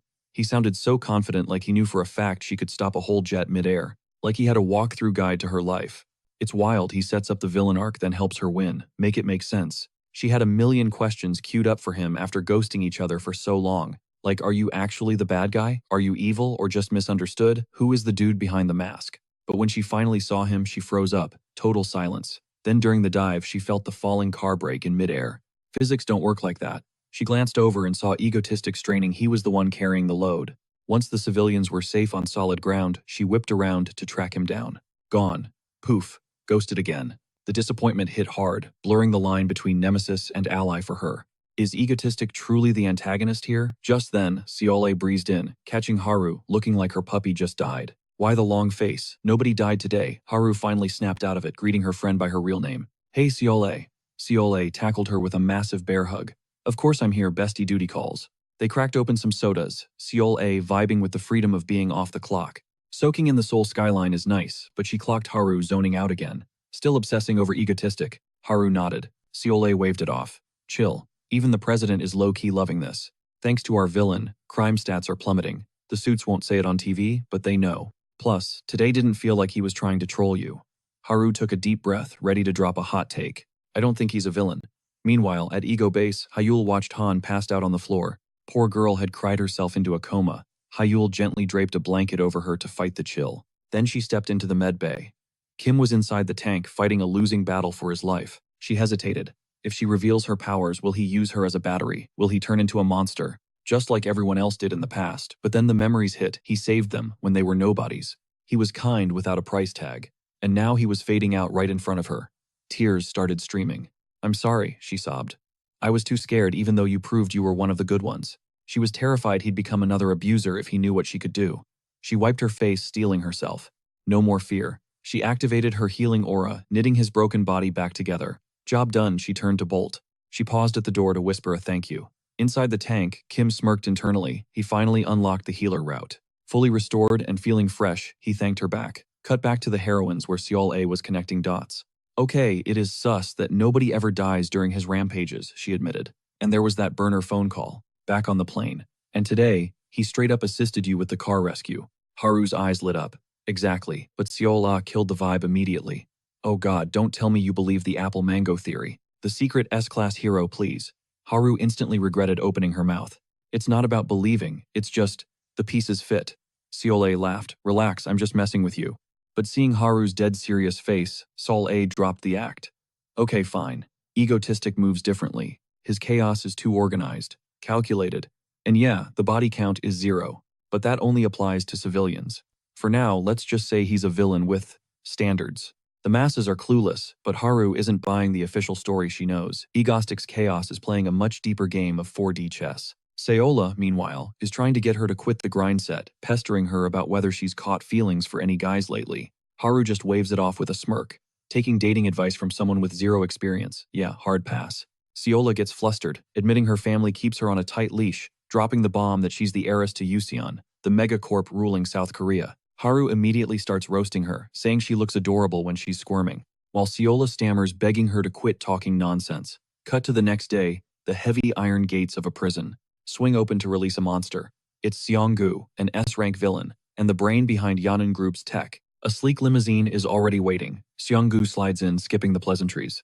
Status report, now. His lackey nervously reveals they're at 56%, promising a smooth finish by September of next year. Seonggu snaps. That timeline is garbage. He demands everything be operational before this winter ends. The subordinate freezes, shocked by the impossible deadline. Inside the luxury ride, Seonggu stares out the window. Just a little more time, and all of Korea will be crushed beneath his boot. Breaking news flashes across screens nationwide. Dr. Seonggu is free cleared of all charges regarding those unethical experiments. Reports confirm he's jumping straight back into the cockpit of Yanun Group's operations. Back at base, Kim grins at the screen. It's showtime for the main character. The sudden shift in his tone is so dark, it actually sends a shiver down Han's spine. Fast forward 3 months. Winter hits hard. Kim rushes out like a hyperactive kid to play in the snow, annoying Han, who claims she staked out the territory first. The other girls are chilling on the patio with hot coffee, when suddenly, Kim yells at Han to stop making a mess. Her response, she launches a snowball point blank into his face. Chaeyoon hypes him up to counterattack, calling him Mango Stick. Kim doesn't hesitate, he tells them to team up, warning them he's using telekinesis hacks. They scream coward, but the moment Han accepts the challenge, she realizes Chaeyoon has already surrendered. Abandoned and outgunned, Kim asks her, "You ready for this?" A split second later, she's buried under a mountain of snow while Kim and Chaeyoon die laughing. Time for a snack break. They're devouring chocolate cookies, and just as Kim asks Hyul for a refill, Han strikes back. She slams a massive snowball right into the back of his head. The impact is so loud she actually panics, terrified she might have inflicted critical damage. She rushes over asking if he's still alive. Hyul walks in with the cookies only to find Kim cracking up. He immediately starts teasing Han, mocking her for actually caring about a villain. Han turns beet red because he's right, but she hides her embarrassment by grabbing a huge chunk of ice and winding up for another throw. Kim realizes he's in danger and sprints away before she can knock him out. Narrative check. The last 3 months have been a vacation. Kim considered triggering an incident, but decided against it. Stardust is already overpowered, reaching her Year 3 strength way ahead of schedule. Hyul is glowing differently now. It looks like she's finally lowered her emotional walls. But public opinion on Egostic absolute trash. The bridge incident was pinned entirely on him, and the internet is tearing him apart with catastrophic levels of hate. His reputation is in the gutter exactly as expected. The 1.2 million citizens who took the cash simply offloaded their guilt onto Egostic, claiming they were victims of his manipulation. Kim. He loves it. He wanted to be the villain of the story anyway. Now it's just a waiting game for the black catastrophe. Back in the snow, he's treating Han like a human sled, leaving her dizzy. But the fun stops abruptly when Kim buries her in snow again. Subin is loving the drama, while Hyul goes full mom mode, scolding them before someone breaks a bone. Despite the chaos, the vibes are immaculate. Meanwhile, at Yanun Group, panic erupts. Scientists are sprinting for their lives as the entire facility begins to crumble. Dr. Seonggu is frozen, unable to comprehend how his calculations failed so badly.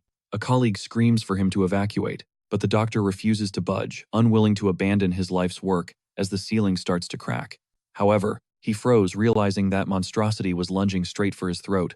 His team didn't hesitate. They dragged the scientist out, kicking and screaming before he got shredded into confetti. Meanwhile, Dr. Song-gu is spiraling, trying to process how test subject number 1 Behemoth suddenly developed a mind of its own. Back at the Hero Association HQ, the place was flashing red like a disco from hell. Stardust burst into the president's office, demanding a sitrep. He didn't speak. He just pointed at the surveillance monitors, face pale as a sheet. The live feed showed absolute carnage. Even Stardust felt a chill run down her spine. That thing wasn't just a monster. It was a nightmare. Its destructive output was off the charts. On the street, a driver barely bailed from his car. Seconds before falling, debris flattened it like a pancake. He stood there, shaking, until a bystander screamed at him, "Forget the ride, run for your life." The guy didn't need to be told twice. The black catastrophe was a walking apocalypse tearing through the city. A father shielded his son's eyes, trying to hide the horror show unfolding around them. Suddenly, the beast picked up speed. Stardust yelled, "I'm going in." But the president grabbed her arm, shouting, "Chill out. What exactly are you going to do solo against that kaiju?" Stardust snapped back. "Something, anything is better than sitting here eating popcorn while the city burns." As she said that, all eyes turned to the screen. The monster was charging across the bridge. The same bridge Egotistic had blown up earlier. It plummeted into the river and immediately started thrashing. The room went dead silent. It was drowning. Instantly. Nobody expected a glass cannon weakness like that. The president let out a long sigh. "Just have a full report on my desk by tomorrow morning." Meanwhile, someone was actually enjoying a bucket of popcorn. It was Kim kicking back with the crew. They were vibing, celebrating their plan, going off without a hitch. A few hours later, Haru hopped online to check the public temperature. The narrative had flipped. Netizens were spamming threads demanding justice for Egotistic. One viral post analyzed the black catastrophe, claiming it had high-level intelligence.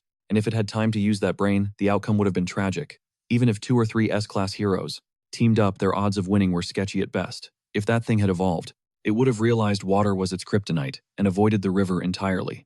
Basically, it could have soloed every hero in Korea. So, conclusion, all hail King Egotistic. Haru couldn't believe the irony, but facts were facts. If Egotistic hadn't wrecked that bridge in Seoul, there wouldn't be a hero alive capable of stopping that beast. She went for a jog to clear her head, wrestling with her moral compass. He's the villain, she's the hero. But deep down, she knew if he needed protection, she'd throw hands for him. Then, breaking news dropped. Yanun Group was exposed as the creator of the Black Catastrophe. Public outrage exploded. But when authorities raided their HQ empty, the entire corporation vanished into thin air overnight. CEO Seonggu and his lead scientists gone without a trace. The squad watched the report in silence, the gravity of the situation sinking in. Hyul shrugged, "Karma's a witch. Hope they all get wiped out." But the other girls were seeing red. They wanted to hunt these fugitives down and end their bloodlines. Kim laughed. "Ladies, relax. Those rats will crawl out of their holes soon enough. More importantly, who's hungry? Let's eat before the strategy meeting." Han rolled her eyes. He's always scheming something. Suddenly the girls gasped. As Kim slapped a map on the table, the Yanyun Underground Laboratory. Han glared. "Is there something down there we should worry about?" Kim grinned and circled floor B9.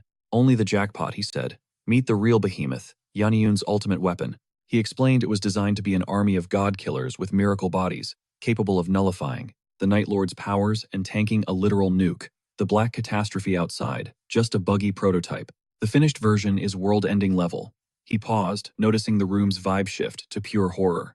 Especially Han, who looked sick. "Does this mean I have to destroy my body again?" Assuming getting a fist through the gut feels fantastic, Han asks if he's actually trolling him. But Kim claps back with the excuse that he's chasing a major power-up. Han's not having it. He'd rather Kim settle for catching these hands, instead of throwing himself at a literal monster army. As Kim parries the blows, he banks on the fact that the original canon storyline never mentioned follow-up raids by the Hero Association, so logically, nothing crazy should go down. Over at the Hero Association, the mood is tense. They've picked up multiple biological signatures, buried deep in the lab's basement, confirming the worst: the experimental monsters are very much alive. The chairman grills the Lord of Night on his status. The hero admits he tried to infiltrate last night, but those pitch-black waves coming off the thing completely jammed his shadow powers, making entry impossible. The chairman keeps it 100. With Stardust backup is going to be tricky, and asks if she's still down to breach the base. She hits him with a hard yes, so the chairman greenlights the underground exploration mission at the Yanyan Group ruins. With the plan set, Stardust dives into the massive crater. Right on cue. Egostic spawns on a nearby rooftop, admitting that freestyling a mission like this has him feeling a little sketch. If that's the case, Han advises him to RTB return to base, but Egostic reminds him of his rep. He's not about to fear some basic mobs. The girls realize there's no changing his mind, so they just tell him to watch his back. They hit the go live button and Egostic knows the chat is spamming, wondering if he's about to drop a terror attack. But nope, no chaos today. Instead, it's an Urbex vlog. He explains this is the Yannion group basement. Ground zero for the Black Catastrophe. The million-dollar question, what the hell were they cooking down here? Unable to resist the mystery, he decides they're all gonna find out the answer together. Back at Hero HQ, they clock his presence instantly. The chairman tries to radio Stardust, but his aide reports she's too deep, comms are dead. The chairman slams his fist on the table, furious that Egostic thinks he can just crash the party. Then he orders his assistant to grab some popcorn, because this drama just got top tier. As Egostic creeps through the facility, the oppressive darkness starts getting to him. The chat feels the creep factor too, spamming him to stay safe. But Egostic claps back, reminding them he's the villain who shook all of Korea. No way he's sweating some leftover lab rats. Ironically, a noise snaps and he instantly pulls his guns, screaming in terror. False alarm, it's just a cute kitten. He breathes a sigh of relief, but then pauses. What's a cat doing? In a hellhole like this, suddenly, tentacles shoot out, snatching the kitty. Twist the cat and the tentacles are the same entity. Egostic spins around just as the feline morphs into a nightmarish abomination. The beast unhinges its jaw to swallow him whole, and Egostic in full panic mode opens fire, dumping his entire arsenal with telekinesis. The echo of gunfire reaches Stardust, who instantly locks onto the source of the noise. Meanwhile, Egostic flashes back to Han's warnings, realizing he definitely should have listened. The whole power-up idea feels idiotic now. He should have stayed home, grinding his telekinesis skills. But with the beast hot on his tail, it's too late for regrets. He's in too deep now. He has to locate Behemoth no matter what, and then get the heck out. Fear makes him clumsy, and he slips down a flight of stairs watching the monster close the gap. He uses his telekinesis to slam another volley of bullets into it, dealing some serious damage. But his real target was the ceiling. The plan works perfectly. He teleports away at the exact second, burying the monster under tons of rubble. Catching his breath, he wonders just how deep this place goes. Feeling guilty about ditching the camera and his guns, he tries to radio Han, only to find the signal is dead. Now the fear is really setting in. Suddenly, his instincts scream danger, so he drops low, barely dodging a massive surprise attack. It's Stardust in the flesh. She sensed something weirdly familiar. Egostic looks up totally shook while Stardust glares back with zero chill, demanding to know what he's doing there. Egostic flips the question back at her. She claps back that she's a hero, so obviously she's here to clean house. Egostic, sweating a bit, admits she's got a point, but Stardust notes this is actually convenient. She's about to score an unexpected win. She advises him to just give up now. Egostic was absolutely living for that smile, but whoa, he had to phase shift instantly to dodge her attacks. She's throwing literal death blows and actually laughing about it. She knows it's only a matter of time before she catches him. Time out. Egostic calls for a truce. He knows she sees him as a generic villain, but he points to the creepy scenery. They have zero clue what this hellhole is.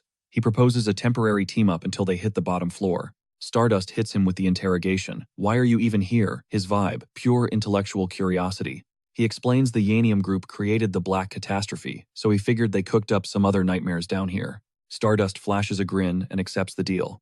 Honestly, soloing endless waves of monsters was getting exhausting. She needs a sidekick or a distraction. Egostic plays it cool, but internally, he is absolutely losing his mind. He threw that alliance offer out blindly. Now he's wondering, what is going on? Why did she agree so fast? But check her point of view. She knows she can't nab him with brute force right now. He's too slippery. Better to keep her enemies close. Plus, it's the perfect chance to clear up her doubts about him. Cut to a few minutes later. Stardust is digging through classified files like a detective on a mission. Egostic is just vibing, looking around until bam. A fist slams into the wall inches from his nose. She is fuming. Why are you snooping? She makes it clear. This intel is top secret classified. Back off. He folds immediately, fake crying like a baby because, okay, that was actually terrifying. But low-key, he thinks hanging out with Stardust is way more fun than he expected. Stardust marches to the next zone. Egostic is stunned. She's navigating this maze like she owns it. He's thinking, did she unlock her super senses already? That is seriously OP. They reach the power suppression room. Stardust points at the door. You. Inside. He tries to say no, sees her fist, and decides getting beaten to a pulp isn't on the agenda. In he goes. Inside, he tosses his fedora to the floor. He tries to float it back up with telekinesis. Nothing. The hat stays on the floor. Teleportation glitched out. He's completely powerless. Awkward silence. He tells Stardust the bad news, wondering how this tech even works. Suddenly, Crash Stardust obliterates the wall with a single punch. Dust settles. She shrugs, just checking if the suppression was real, confirming, yes, it is. Agostic is on an emotional roller coaster. First thought, are you crazy? You could have collapsed the room. Second thought, pure fanboy hype. Look at that power progression. She wrecked concrete with raw stats, but then alarms blare. The heavy door slams shut automatically. Locked in, trapped, no powers. This just went from bad to nightmare mode. And it's not just a hero and a villain trapped. It's a man and a woman all alone in the She starts pounding on the walls.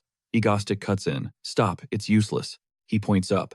A digital timer. 3 hours until unlock. Don't waste your stamina. Stardust is gasping for air. Her knuckles are split and bleeding from the impact. Egostic spots the blood instantly. His playful vibe vanishes. Don't be so stubborn, he scolds. You're human right now. He demands she give him her hand.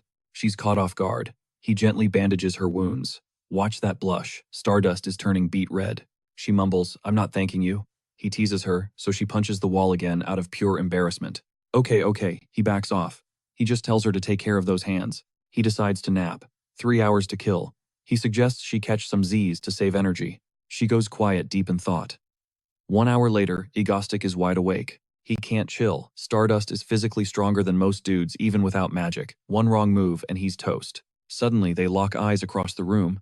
She panics and gets nervous. He's surprised by her reaction, actually feeling a little shy himself. 2 hours in, the air is getting thin. Egostic is exhausted and Stardust is struggling to breathe. Then she breaks the silence with a heavy hitter. That car, on the Soul Bridge. Did you save it? That one hit a nerve he definitely wasn't expecting her to catch on that fast. She doubled down on the question, sending Egostic into full panic mode. He started stammering, insisting that no way villains simply don't have those kinds of morals. But then, Stardust pressed harder, demanding to know the real reason he ordered the rescue of those people on the plane, making him sweat bullets. He desperately reiterated that he only did it to maintain his villainous reputation, nothing else. He claimed that a hero like her completes his existence, so he sees nothing wrong with demanding the hero do her job. After dropping that line, he slumped back, realizing he totally lost his cool. Stardust immediately seized. The opening grilling him on whether he collapsed the bridge, because he knew that monster was crossing. Egostic figured she's been reading too many conspiracy threads online, but he had to admit he was shocked too. It was pure dumb luck. She just stared at him, drilling holes into his soul, leaving him wondering if she was testing him, or if he was missing something crucial. Then it clicked: the bridge, the plane, the black catastrophe incident. She's not reading Reddit theories. She's genuinely connecting the dots, and starting to doubt he's actually a bad guy. Her hero instincts are screaming that something is off after all their interactions, and she's trusting that gut feeling. He knew a weak excuse would only dig his grave deeper, so he pulled the ripcord, bursting into unhinged, maniacal laughter, which clearly threw Stardust off balance. Egostic ramped up the cackle, lying through his teeth that yes, he knew the monster was coming all along. And now he wants to see her next move, figuring this classic comic book rhetoric is his best defense. Stardust asked if he has some kind of superpower to predict the future, and he scoffed, claiming it was all thanks to his elite hacking skills. I mean, he treats Soul's cybergrid like a playground, so digging up dirt on the Yanun group is child's play. Still, Stardust wasn't buying it completely, questioning why a villain is so obsessed with preventing civilian casualties. Egostic played the narcissist card, saying he hates having his spotlight stolen. He does it for the clout. If it weren't for his ego, he wouldn't care if civilians got wiped out. Stardust went dead silent, and Egostic asked if that finally cleared up his villain status. Instead of answering, she stood up and gave him a stare so serious it could freeze hell over. Holding it for several long seconds without saying a word, the silence was absolutely terrifying for Egostic.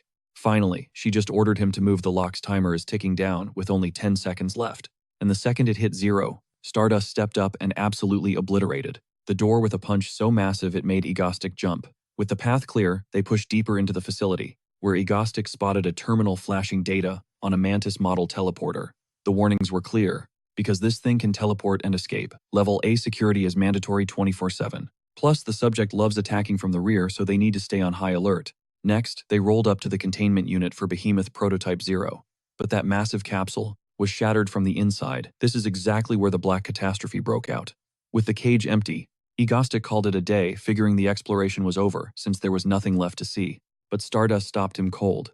If this was just a prototype, the real deal had to be stashed somewhere else. A deduction that stunned Egostic. Her intuition is terrifyingly sharp. Trying to deflect, he recommended they check the left corridor. But Stardust ignored him and marched right, declaring that was the path, sending Egostic's anxiety through the roof. Sure enough, they walked right up to the original Behemoth's capsule, though the control panel was fried, so Stardust wandered off to check other terminals. Egostic stood there in disbelief. She really just left him alone, with a weapon of mass destruction, after he insisted he was a villain. He couldn't wrap his head around why she was so chill, dropping her guard like it was nothing. And honestly, that hurt his villainous pride. Talk is cheap, so he decided to show her, proceeding to jack into the Behemoth's system. A furious Stardust whipped around, demanding to know what he was doing, and Egostic smirked. Isn't it obvious? He made it clear, this is a betrayal. Stardust looked ready to explode. Egostic remembered that, in the original storyline, Seong-gu used the Behemoth to go toe-to-toe with Stardust, which meant he finally had the firepower to fight her for real. Stardust lunged at him, screaming that she was going to beat him to within an inch of his life. But Egostic powered up the Behemoth arm, catching her punch in a mechanical clash that shook the room. Stardust is low-key shook that he's actually matching her raw power. Egostic, he's absolutely loving the view. They dive back in, throwing hands in a brutal close-quarters brawl. They're wrecking everything in their path, but Stardust can't even land a scratch on him. Egostic just laughs, hitting her with that signature mocking tone. Yo, chill out before you bring the whole roof down on us, he teases. Stardust snaps back, demanding he stop the dirty tricks and fight fair. But Egostic shuts that down real quick. He makes it crystal clear. Fair, honey, I'm a villain. We don't do fair. It's literally in the job description. Fueled by pure grit, Stardust lunges to lock him down, resulting in another earth-shattering clash of fists that shakes the room. Egostic grins. Now that's how a villain acts, but the vibe shifts instantly. He spots the Mantis teleporter materializing right behind her blind spot. The beast is moving way too fast. Egostic does the math in a split second. He can't teleport both of them out before the strike lands. Stardust is milliseconds away from being sliced and diced, so he makes a crazy move, warping right behind her to use his own body as a human shield. He takes the slash meant for her. Then, ignoring the pain, he obliterates the creature with one massive, powered-up haymaker, turning it into confetti instantly. Stardust is confused, asking, what just happened? But Egostic just coughs up a concerning amount of blood and smirks. Now you owe me one. Poof. He vanishes. Meanwhile, back at Egomania HQ, Han is fuming. Kim's still ghosting them, totally ignoring the people waiting for him at home. But then thud. A noise from the living room. Her face lights up. That means he finally dragged his butt back to base. She rushes out immediately, ready to tear him a new one for cutting comms and showing up so late. But the lecture dies in her throat. She sees his condition and lets out a blood-curdling scream, alarming the other girls who come running to see the drama. They find Kim circling the drain, sporting a massive lethal wound. Lesubin panics, fumbling to call for an ambulance. Han is paralyzed with fear, her mind going blank as she watches Kim losing way too much blood. She's spiraling. Hayu steps up, commanding her to step aside. Han shuffles away, sobbing uncontrollably, while Hayu activates her healing powers on Kim's broken body. A blinding light engulfs the room as the magic kicks in. Meanwhile, a lingering thought remains. Stardust, do not touch Egostic. She stared at the crimson pool, mind racing. Why take a bullet for her when he clearly doesn't care? Cut to the hospital. Kim is absolutely fuming because Subin is treating him like a toddler, refusing to uncuff him even for lunch. Talk about zero dignity. Suddenly, Hayu drops the bomb that he's bouncing for class, with his brother apologizing for the whole secret identity drama, which is wild considering Kim literally paved their way back to school. Kim rolls his eyes, thinking, buddy, you should be thanking me. He waves them off for their freshman year. Han and Subin say their polite goodbyes, but the vibe switches instantly. Once they're gone, Han turns ice cold on Kim. Try escaping again and I'll put you in a permanent coma. Try me. Changing the subject, she points to the heavy relic he snatched. What's the loot? Kim smirks. Just a little acupressure tool. She ain't buying it. A metal ball for massages, please. Suddenly, whoosh, he magnetizes it straight back to his palm and commands, wake up, Behemoth. The girls freeze in confusion. Snap. Kim busts out of the handcuffs like they're made of paper, unleashing the beast's power not to kill, but to tie them up tight. That's what you get for nagging the boss. Meanwhile, Stardust is trapped in a nightmare loop, replaying the moment Egostic took that fatal hit for her. Her eyes snap open in a cold sweat, heart hammering against her ribs like a drum. The anxiety is eating her alive. Is he okay? Is Egostic dead? Flash forward 1 month. Haru is back at university zoning out, by the window. Her friend Chehan pokes her. Girl, you've been in the clouds lately. Spill the tea, what's wrong? Haru tries the classic, I'm fine defense, but Chaehyun isn't buying that weak sauce and demands the truth. Cornered Haru drops a hypothetical. So, what does it mean when a supervillain saves a hero? Chaehyun busts out laughing. Haru turns beet red, backtracking fast. It's just a scenario, hypothetical. She tries to brush it off, blaming it on some novel she's reading. But plot twist, Chaehyun admits she's also obsessed with a web novel lately. She whips out her tablet to show Haru. It's a spicy fanfic romance, shipping Egostic and Stardust. Haru literally faceplants into the desk. The cringe is terminal. Still, deep down, she knows that Psycho is fine. Egostic always has an ace up his sleeve. The guy played all of Korea. Like a fiddle. He's definitely alive kicking, and probably plotting something completely unhinged. She wonders when he'll drop his next viral chaos bomb. Back at the villain base, Kim announces a hiatus on Terror, shocking the squad. I'm taking a villain sabbatical. Han frowns. Why not just retire? Kim smirks. Because I'm outsourcing. Han looks confused. Internally, Kim knows the truth, he can't be the frontman anymore. In the current meta, he's the team's tank, and that's an issue. Stardust blocked Behemoth effortlessly last time. He needs a heavy hitter to challenge her. It's time to level up Stardust by recruiting a new player. Cut to a local cafe. A barista gets ambushed by a simp with a bouquet confessing his undying love. Kim is watching from the corner. Realizing this is a canon event from the original story, the girl goes nuclear. I'm having a trash day. She snaps. And you come here clowning at my workplace. Do I look easy to you? The guy flees heart shattered. Kim chuckles. Classic. The girl is Seoji Choi, 23 years old. She catches Kim staring and flushes embarrassed he saw her meltdown. But Kim knows her secret.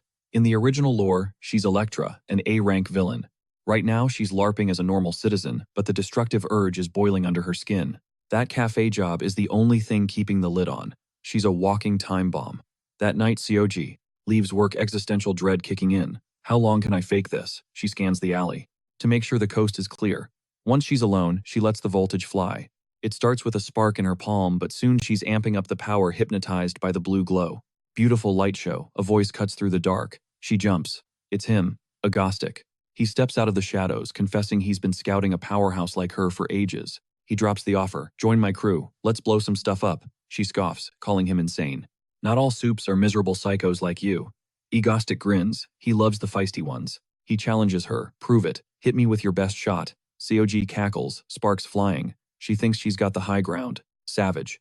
She didn't hesitate for a second, blasting him with high-voltage lightning, but Agostic shut that down instantly, using Behemoth. He mocked her, basically asking, is that really all you got? But instead of getting mad, she was absolutely buzzing with euphoria. Finally, she could unleash her full power without holding anything back. But Agostic cut the fun short, reminding her his offer still stands. Valid for 1 week only. He told her to sleep on it and started walking away, leaving her begging for him to stay.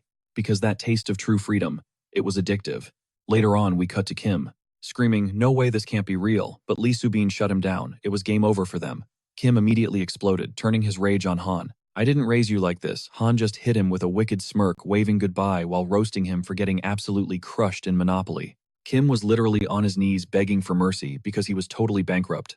But Han wasn't having it. She called him pathetic and banished him to the sink to wash the dishes. And yikes, that pile was massive. Kim lamented raising such a savage tiger cub.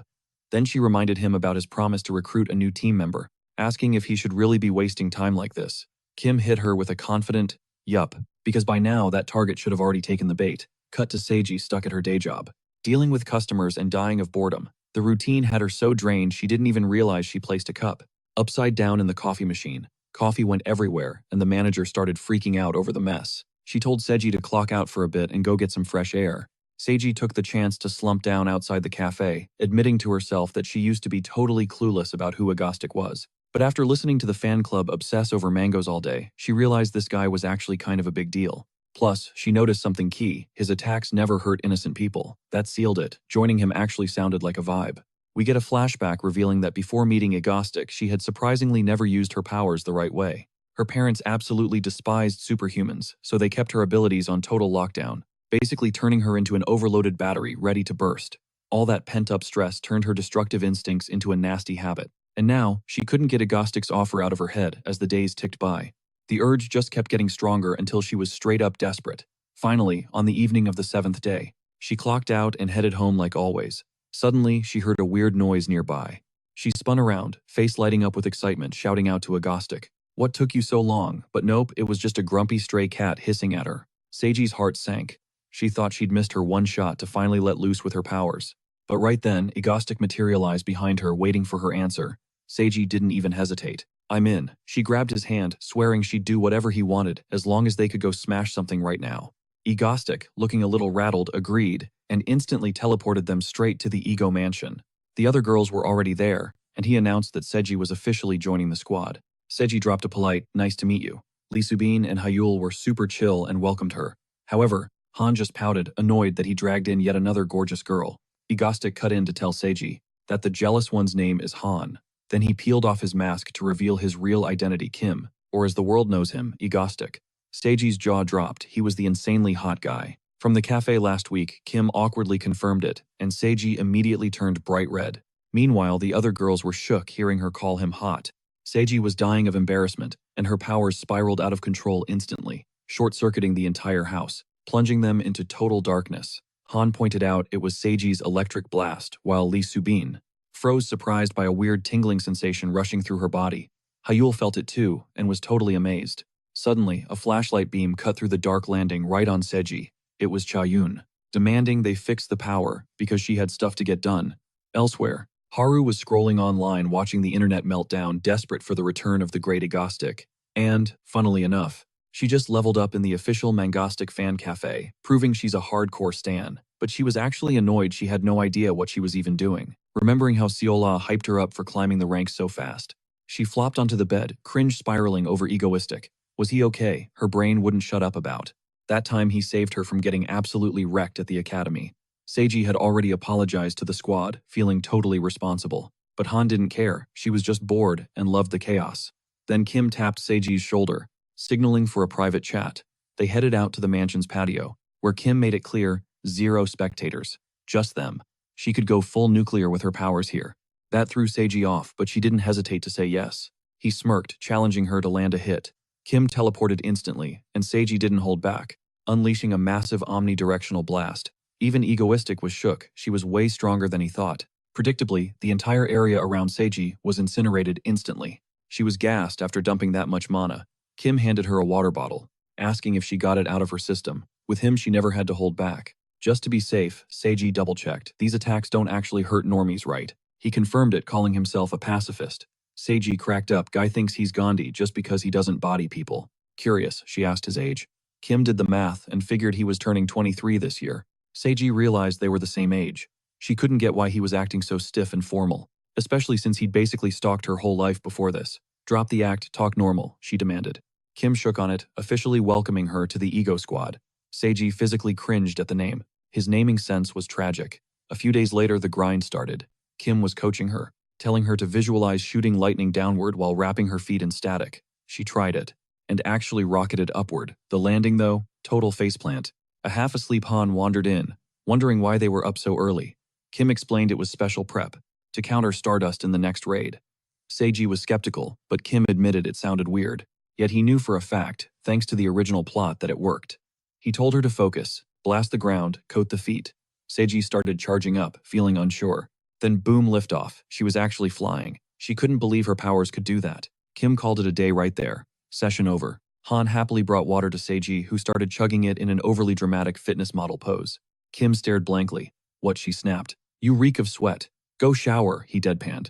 Raging Seiji chucked the bottle at his head. It's a workout genius. She assumed he was just flexing his fancy. Telekinesis. Kim summoned Behemoth, thinking she wanted to throw hands. Seiji didn't flinch, telling him to bring it on. As they brawled, Han watched with folded arms, wishing everyone would just do their job. Cut to 1 month later, Seiji was training hard, in video games. Han and Kim were backseat gaming the whole time. Suddenly they froze. Someone was yelling at them, for gaming way too late. Seiji frantically hid the console controller, switching on a flashlight to act like they were strategizing. Lee Subin wasn't buying it. She saw they were hyped for the raid, happening at dawn, but she clocked the hidden controller immediately. Red Dead Redemption 2. She smiled. That terrifying sweet smile. Bedtime. Now. They were petrified. The girls scrambled in panic. Kim tried to sneak away too, but Subin barked at him to stay. From a safe distance, the girls watched in horror. Subin was absolutely ruthless when angry, forcing Kim through a torture workout. Lesson learned, never ever trigger Lee Subin. The next day, the Hero Association pinged Stardust about an attack in Seoul. Civilians within 350 meters were already evacuated, 0 casualties.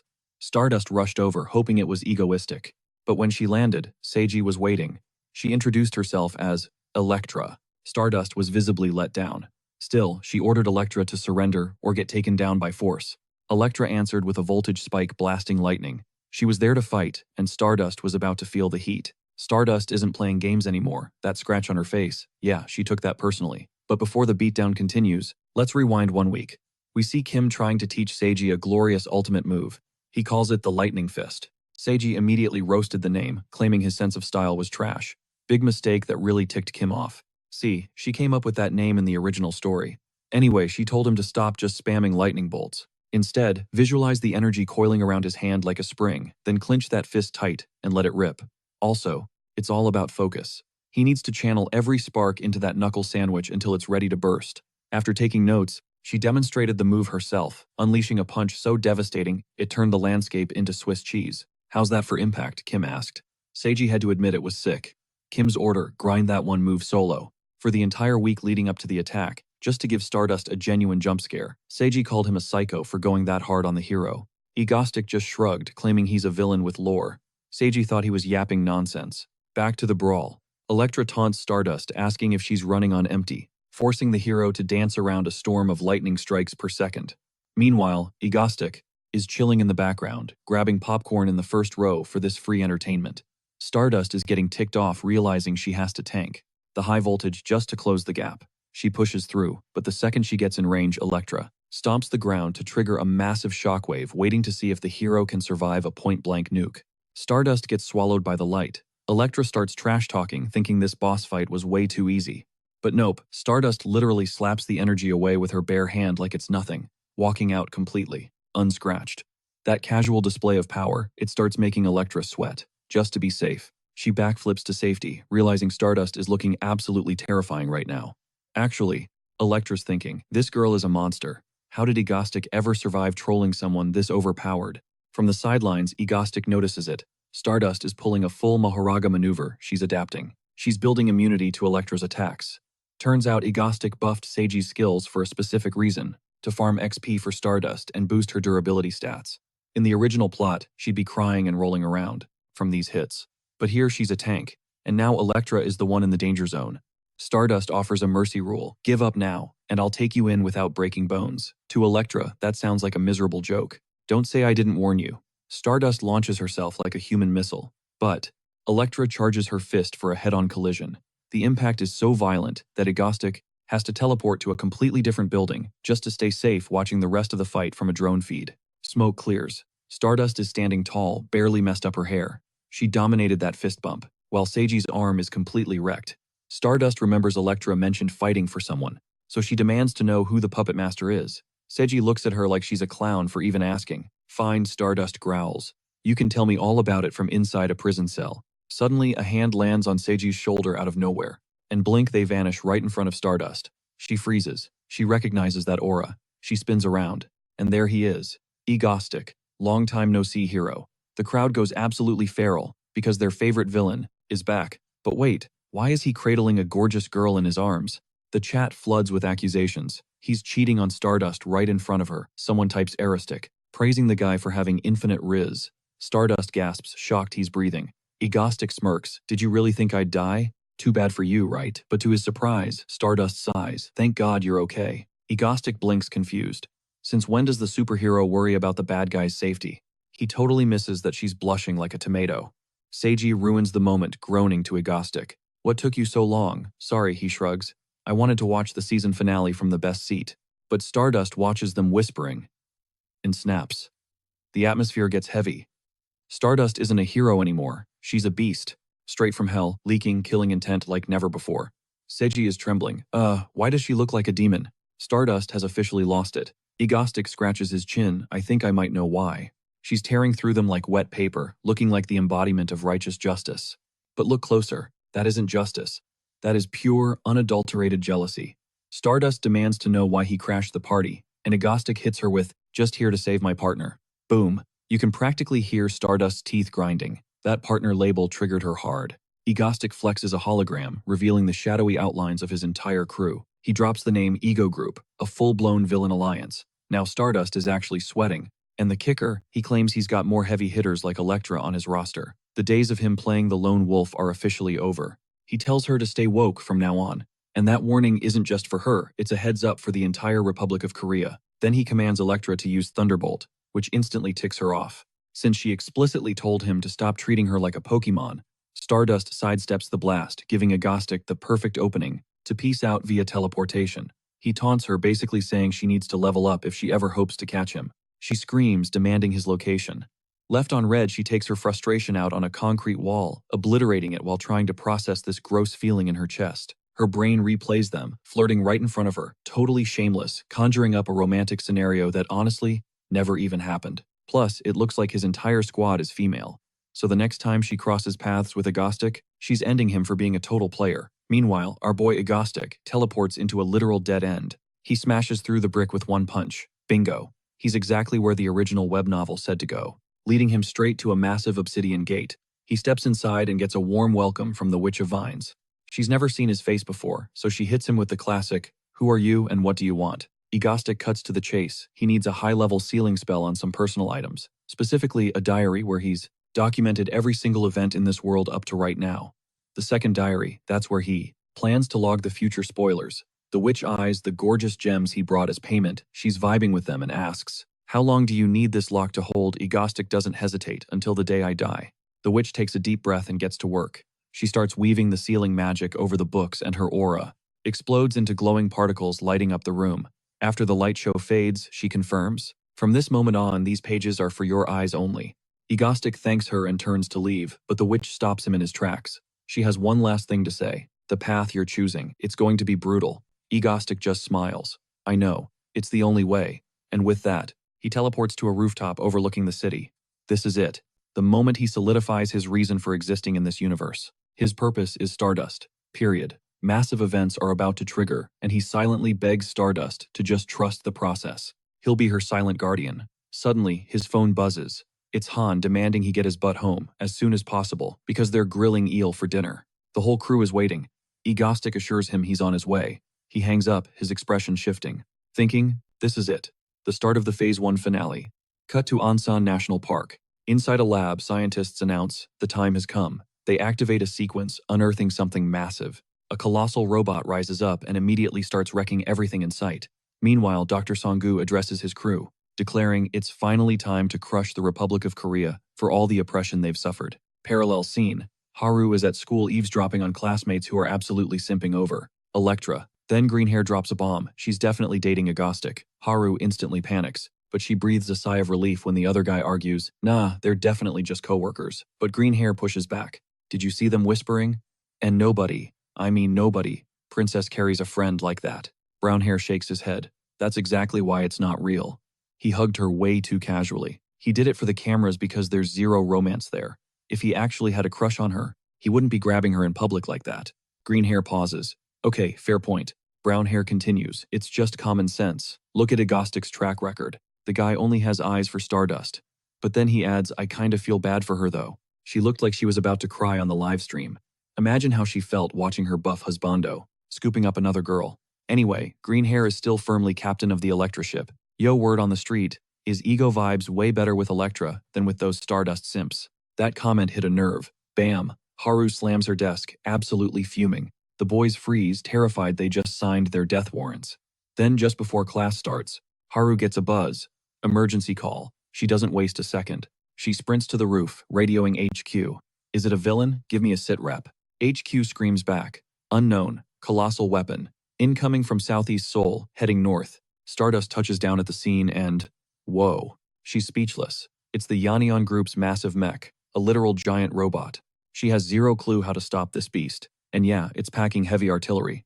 The mech starts blasting, tearing up the highway. A family car is right in the crosshairs. Swoosh. Stardust catches the whole car midair, carrying them to safety just in time. She sets them down and yells, run, get as far away as you can. They thank her for saving their lives, and she dives back into the fray. But then, Dr. Songgu's voice cuts in. Hey government lapdog, he taunts. Think you can snuff out Yannion's last dying flame. Stardust charges a massive punch, but whack, the robot strikes first. She goes flying. She takes heavy damage, totally blindsided by that power, and smashes straight into a mountainside. She bounces back instantly, ready to rumble. But then she pauses, confused. Dr. Songgu is arguing with someone else. The robot starts glitching out, moving weird. Agostic gives the signal, Electra, do your thing.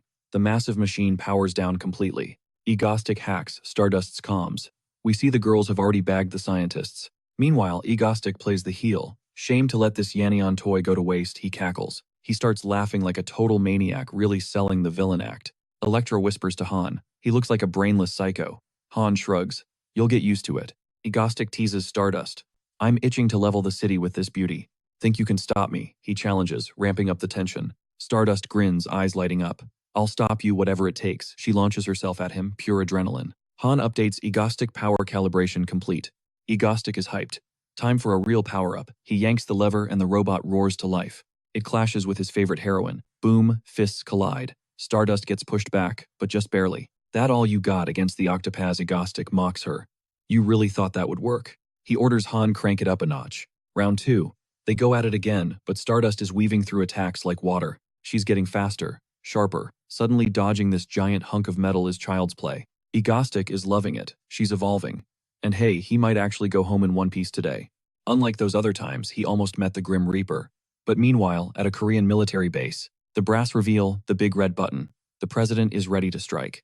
He's convinced nuking it is the only way to kill that metal beast. No hesitation. He slams the button. Sirens wail across the entire base. Back on the field, Han pushes the mech to 100% speed. But Stardust, she's untouchable. She's dodging everything effortlessly. She's actually smiling. She is having a blast playing hero versus villain with her beloved Egostic. Explosions everywhere. More power, Han. Egostic yells. One more level up. They clash fists again. K-boom. The shockwave rips through the air, absolutely brutal. You can do it, Egostic shouts to Han. But Stardust, she thinks he's cheering for her. Hyped up on that misunderstanding, she smashes through the robot's armor with a supercharged strike. She grows stronger every single second. She clashes with Egotistic, and honestly, she's absolutely loving the thrill. Suddenly, Egotistic swings a massive mechanical arm, but Stardust catches the metal limb with her bare hands. She shifts her stance, glowing with confidence because she's finally downloading the bot's movement patterns. She cockily tells Egotistic to stay put and wait for her. Big mistake, that arrogance leaves her wide open. Bam, Egotistic lands a brutal hit, mocking her for thinking she had this fight figured out. He calls out her hubris, but Stardust snaps back, demanding he zip it immediately. At this rate, his trash talk is going to make her go deaf. As Egotistic continues flexing his power level, she hits max throttle. She creates an opening and pierces one of the mech's legs. Han instantly spots the structural failure. He tears into Ghost for slacking off, forcing the villain to jump back on the controls and get serious. Against Stardust. With cinematic flair, he commands the octopus engine to hit maximum output. But seconds pass. And crickets. Absolutely nothing happens. He turns to glare at Han. Totally confused, he screams for max power again. Turns out Han just didn't feel like listening. Han finally complies, looking completely over it. As the mech roars to full capacity, Egotistic taunts Stardust, asking if she thinks she can keep up with this machine, especially at this insane speed. To drive the point home, he unleashes a barrage way more savage than before. Miraculously, Stardust weaves through every strike, but the reality check hits she can't play around anymore. Meanwhile, the livestream chat is absolutely losing its mind, witnessing this clash of titans. Seeing Stardust take damage yet keep going has everyone convinced she's S-rank material, assuming she survives this deathmatch. Inside the cockpit, the girls are tearing into Egotistic, because he's piloting like a maniac.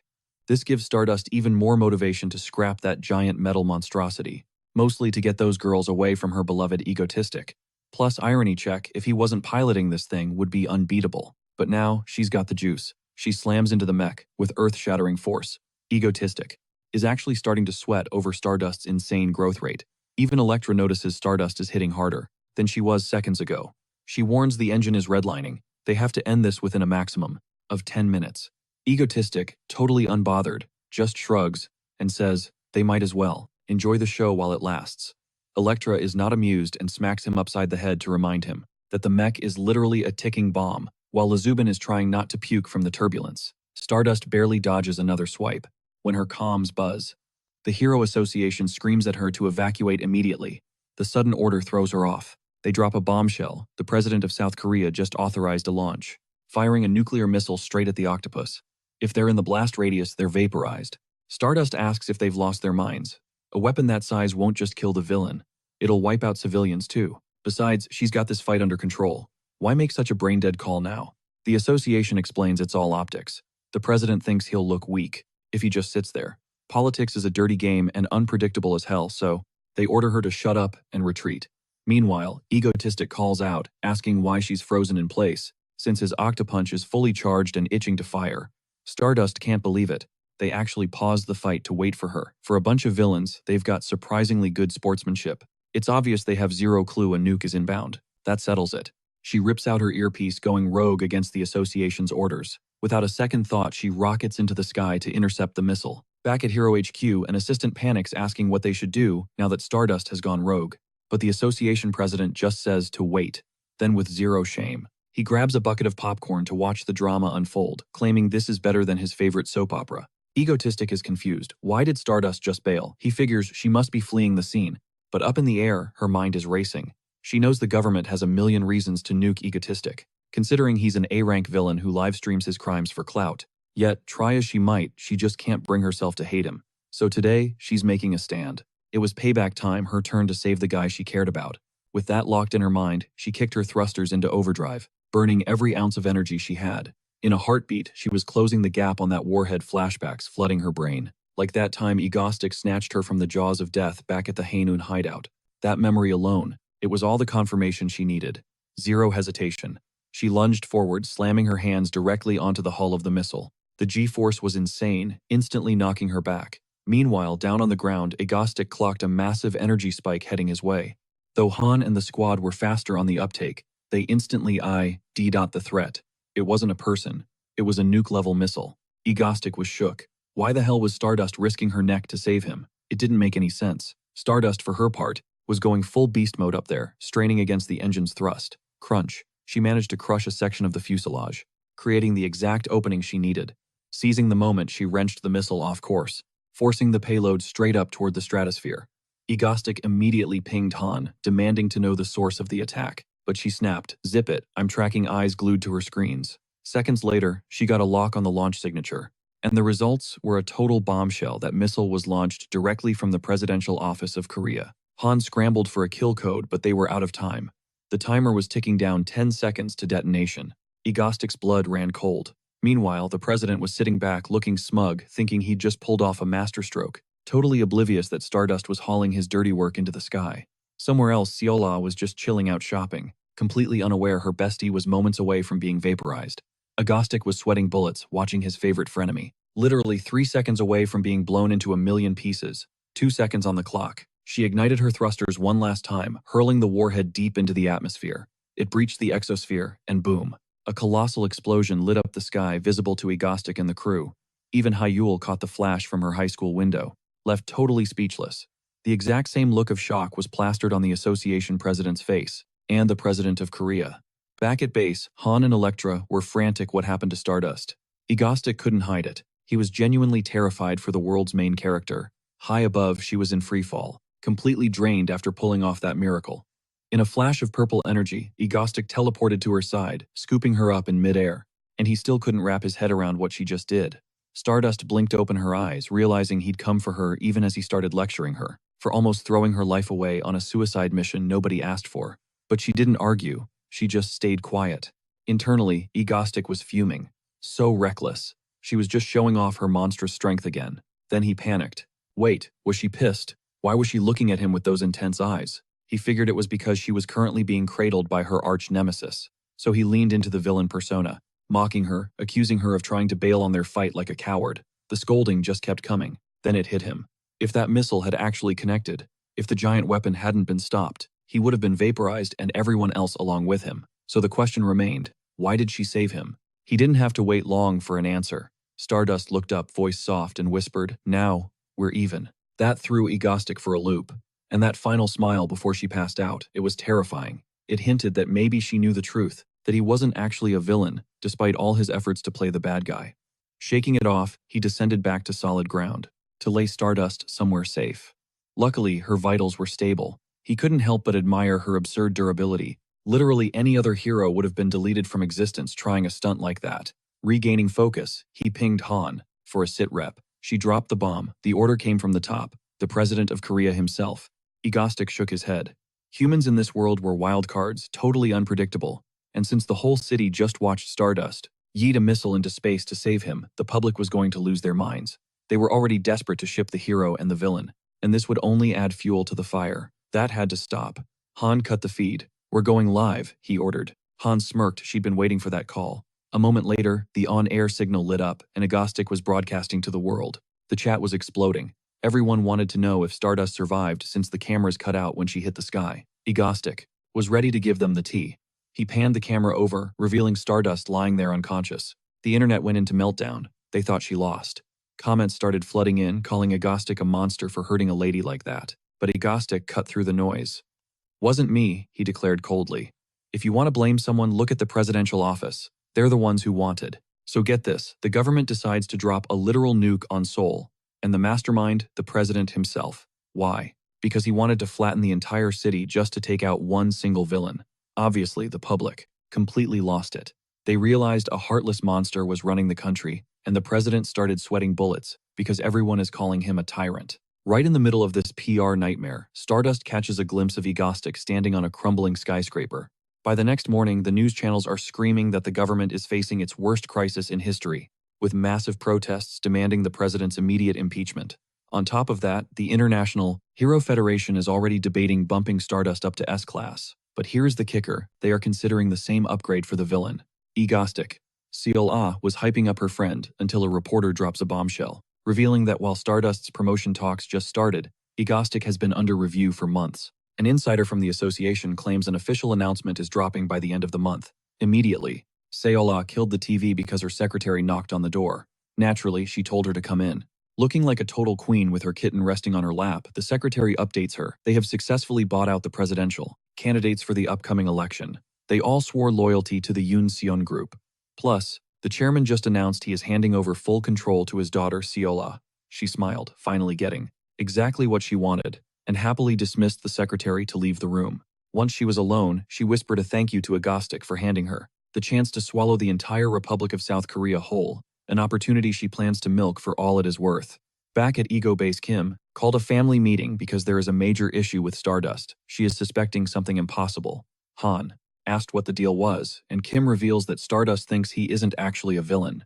Seo-eun looked at him like he was delusional. It is ridiculous that he still thinks he is the bad guy. The whole squad agrees he is basically a weirdo. Like the guy definitely has a few loose screws. Kim yelled that he is not weird, claiming he only blows stuff up when he is bored, and the number of hostages he has taken is off the charts. But Ha-eun reminded him, "Yeah, but you always let them go." Lee Subin even raised her hand, admitting she was one of those hostages. Kim argues that he has wiped out tons of villains, but Seo-eun thinks he is just bragging about taking out the trash. Han even thanked him, saluting hero Agostic. Kim insists he has been living his life, grinding hard as both a villain and a civilian, but Seo-eun shut him down fast. That is irrelevant. It just proves he isn't sane. She asks if he was seriously trying to roleplay as a villain this entire time. Kim quickly said yes, earning a roast from Seo-eun. She told him he lost the plot the moment he decided to pretend to be a bad guy. Just looking at him, it is obvious he is fake. That is literally why she joined his crew. She knew he wouldn't do anything actually evil. And just to be clear, that giant weapon would have dusted Seoul without his intervention. Plus, Stardust would have been cooked if the enemy went all out from the start. Han backed that up. Even Lee Subin mentions that he was carefully regulating his power level during the fight. Han adds that you would have to be pretty dense not to realize he isn't a villain.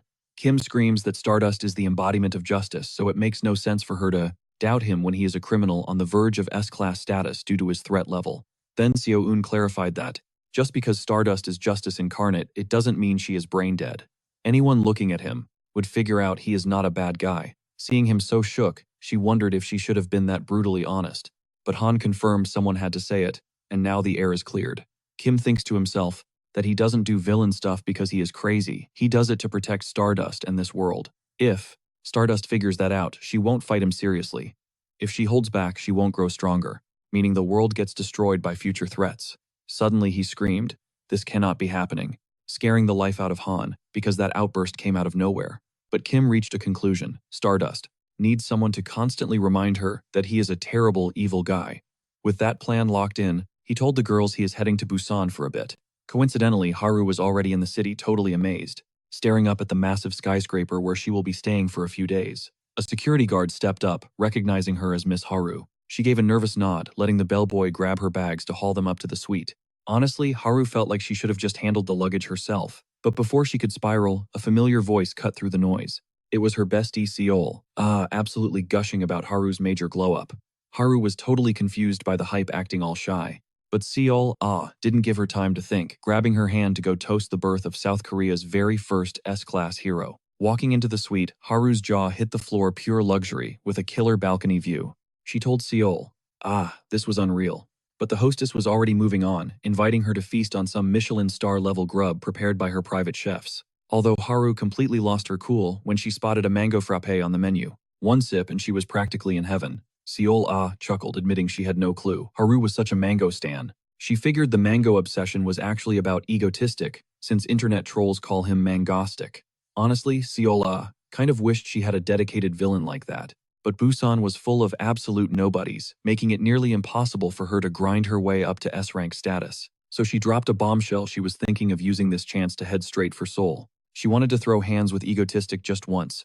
Haru shut that down immediately, panic written all over her face. She warned that the guy is obsessed with her Stardust persona. If Seol steps in and interferes, he might snap and do something reckless. Haru reminded her about the Seoul Bridge disaster. Some chaotic forces just can't be controlled. Seol saw her point, and Haru drove it home by reminding her that Busan would be defenseless without her. Suddenly, Seol smartwatch buzzed with an alarm. Someone was messing with her office desk. She told Haru she had to handle some urgent business at the company, telling her to keep vibing with the food. Haru didn't mind one bit. Back in her office, Seol scanned the desk, wondering what triggered the sensor. She found nothing and assumed it was just a glitch. But her heart stopped when she saw her cat levitating straight into her arms. A voice from the shadows confirmed it wasn't a glitch. He had tripped the security on purpose, just to see her. It was him, the one and only egotistic. Seol demanded to know why he was crashing her office. Was he here to turn himself in? Egotistic scoffed at the idea, revealing he only came because she caught his interest. He exposed her as the real owner of the Yoon Seon Group, cosplaying as a hero, while secretly plotting to take over South Korea. Seol clapped back, admitting she thought the villain egotistic was secretly protecting the country while simping for Stardust. But now it looked like he was volunteering for a stay at a maximum security prison. Egotistic started laughing at her guts, exactly what he expected from the hidden boss of the original story. She wasn't just some random NPC. But right now, she was still a total rookie.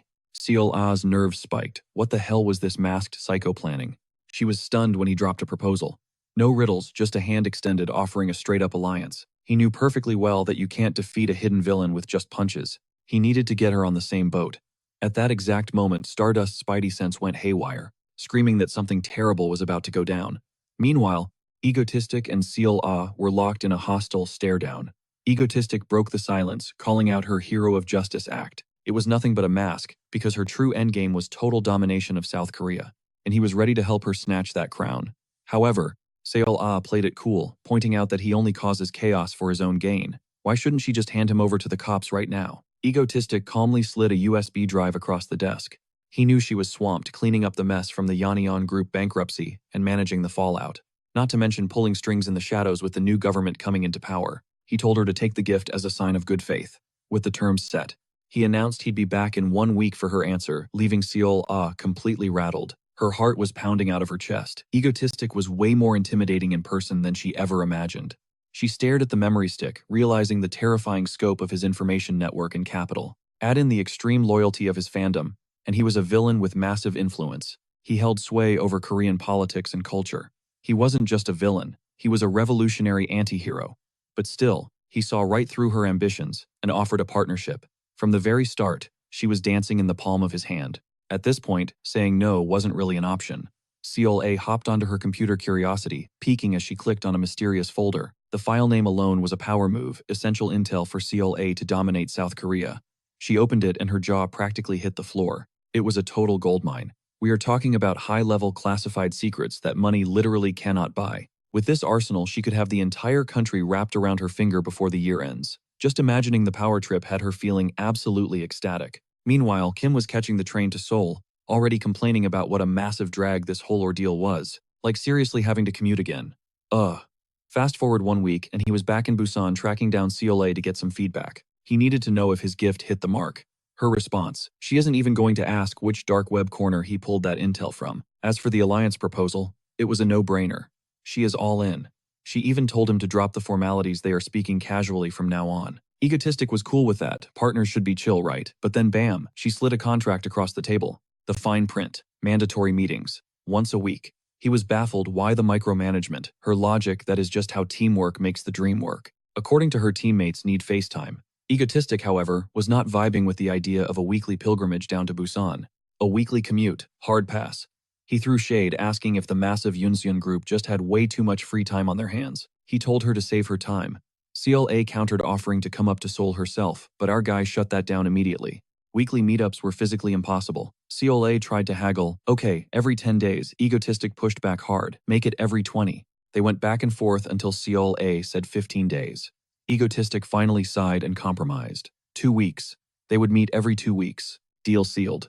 But then she dropped the bomb. Why are you so obsessed with Haru? That question made him sweat a little. She had figured it out. She looked him dead in the eye and called his bluff. He is trying to power level Stardust, isn't he? It is like he is grinding XP for a video game character, and the whole villain act is just a means to an end. Of course, she admitted this was just a hunch based on hard evidence. Egotistic realized he couldn't underestimate her. This girl is sharp. She nailed every single detail. Then she admitted she was jealous. Every time he stages an attack, Haru's power levels spike through the roof. So she wants the same treatment. She wants him to boost her too. The atmosphere shifted, getting spicy as she leaned in, bringing her lips inches from his. Thwack. Egotistic flicked her right on the forehead, killing the mood instantly. What is your deal, you crazy heroine? CLA pouted, annoyed that he blocked her attempt to steal her best friend's potential man. But Egotistic set the record straight. You ask a villain to stage attacks not for kisses. She argued that made no sense, since he isn't a real villain anyway. She demanded to know, why is Stardust the only one getting the VIP treatment? He had to admit she had a point. He did kind of steal her XP farm by eliminating her designated villain, stunting her growth. In the original timeline, she would be stronger. Feeling a bit guilty, he agreed to help her out. Ciole's eyes lit up. When do we start? Hold your horses, he said. Before any power leveling happens, she owes him a favor. Whenever she talks to Haru, face to face or over the phone, she needs to trash talk him. Constantly. Little does he know, Haru is already heavily crushing on him. Like Haru is glued to his fan club, page 24/7. But Egotistic is oblivious. He just has one goal. He needs CLA to be his biggest hater. Talk smack about him behind his back every chance she gets. The plan is to make Haru despise him. CLA looked at him like he grew a second head.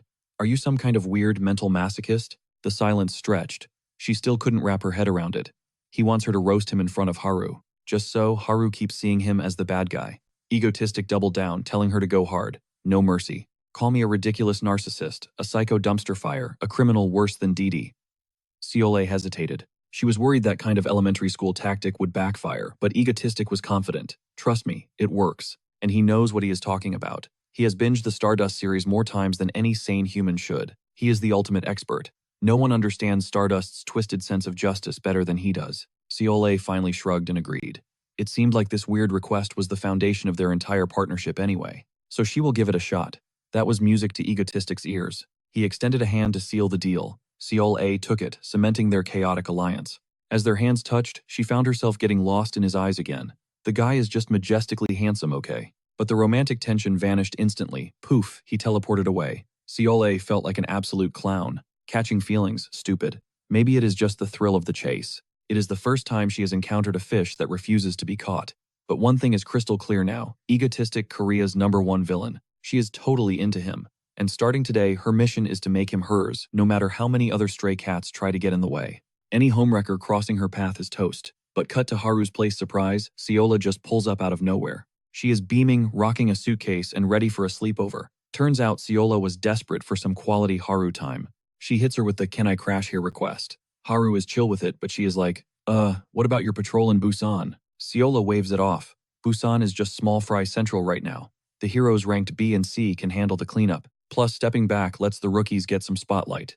It is a win-win situation, really. Her security detail basically dumps her on Haru's doorstep. Haru takes the handoff and wishes them a safe trip back. Ciola wastes zero time diving into the bed. She is weirdly hyped that the sheets actually smell like Haru. That comment makes Haru cringe a little. Then Ciola shifts gears. Let's get wasted, and reveals a secret stash of booze. Completely ignoring Haru's vibes, she busts out the drinks. Meanwhile, our blonde queen is over here, sniffing herself like, do I really smell weird? Ciola pops 2 bottles she smuggled in, and Haru just has to roll with it. A few drinks later, Ciola starts trash talking. She calls Egostic a total scumbag and roasts the fact that he actually has a fan cafe. She claims anyone who joins is mentally deranged.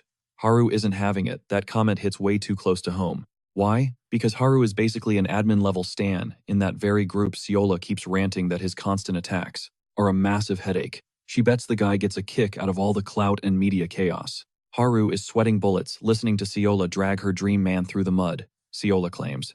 Egostic has main character syndrome mixed with some cringy middle school edginess. A total diva villain. He thinks he is untouchable, just staging crimes for likes. She straight up says heroes need to permanently delete this guy. Haru thinks, okay, chill, that is harsh. But Siola is not done yet. She labels him a pathetic narcissist.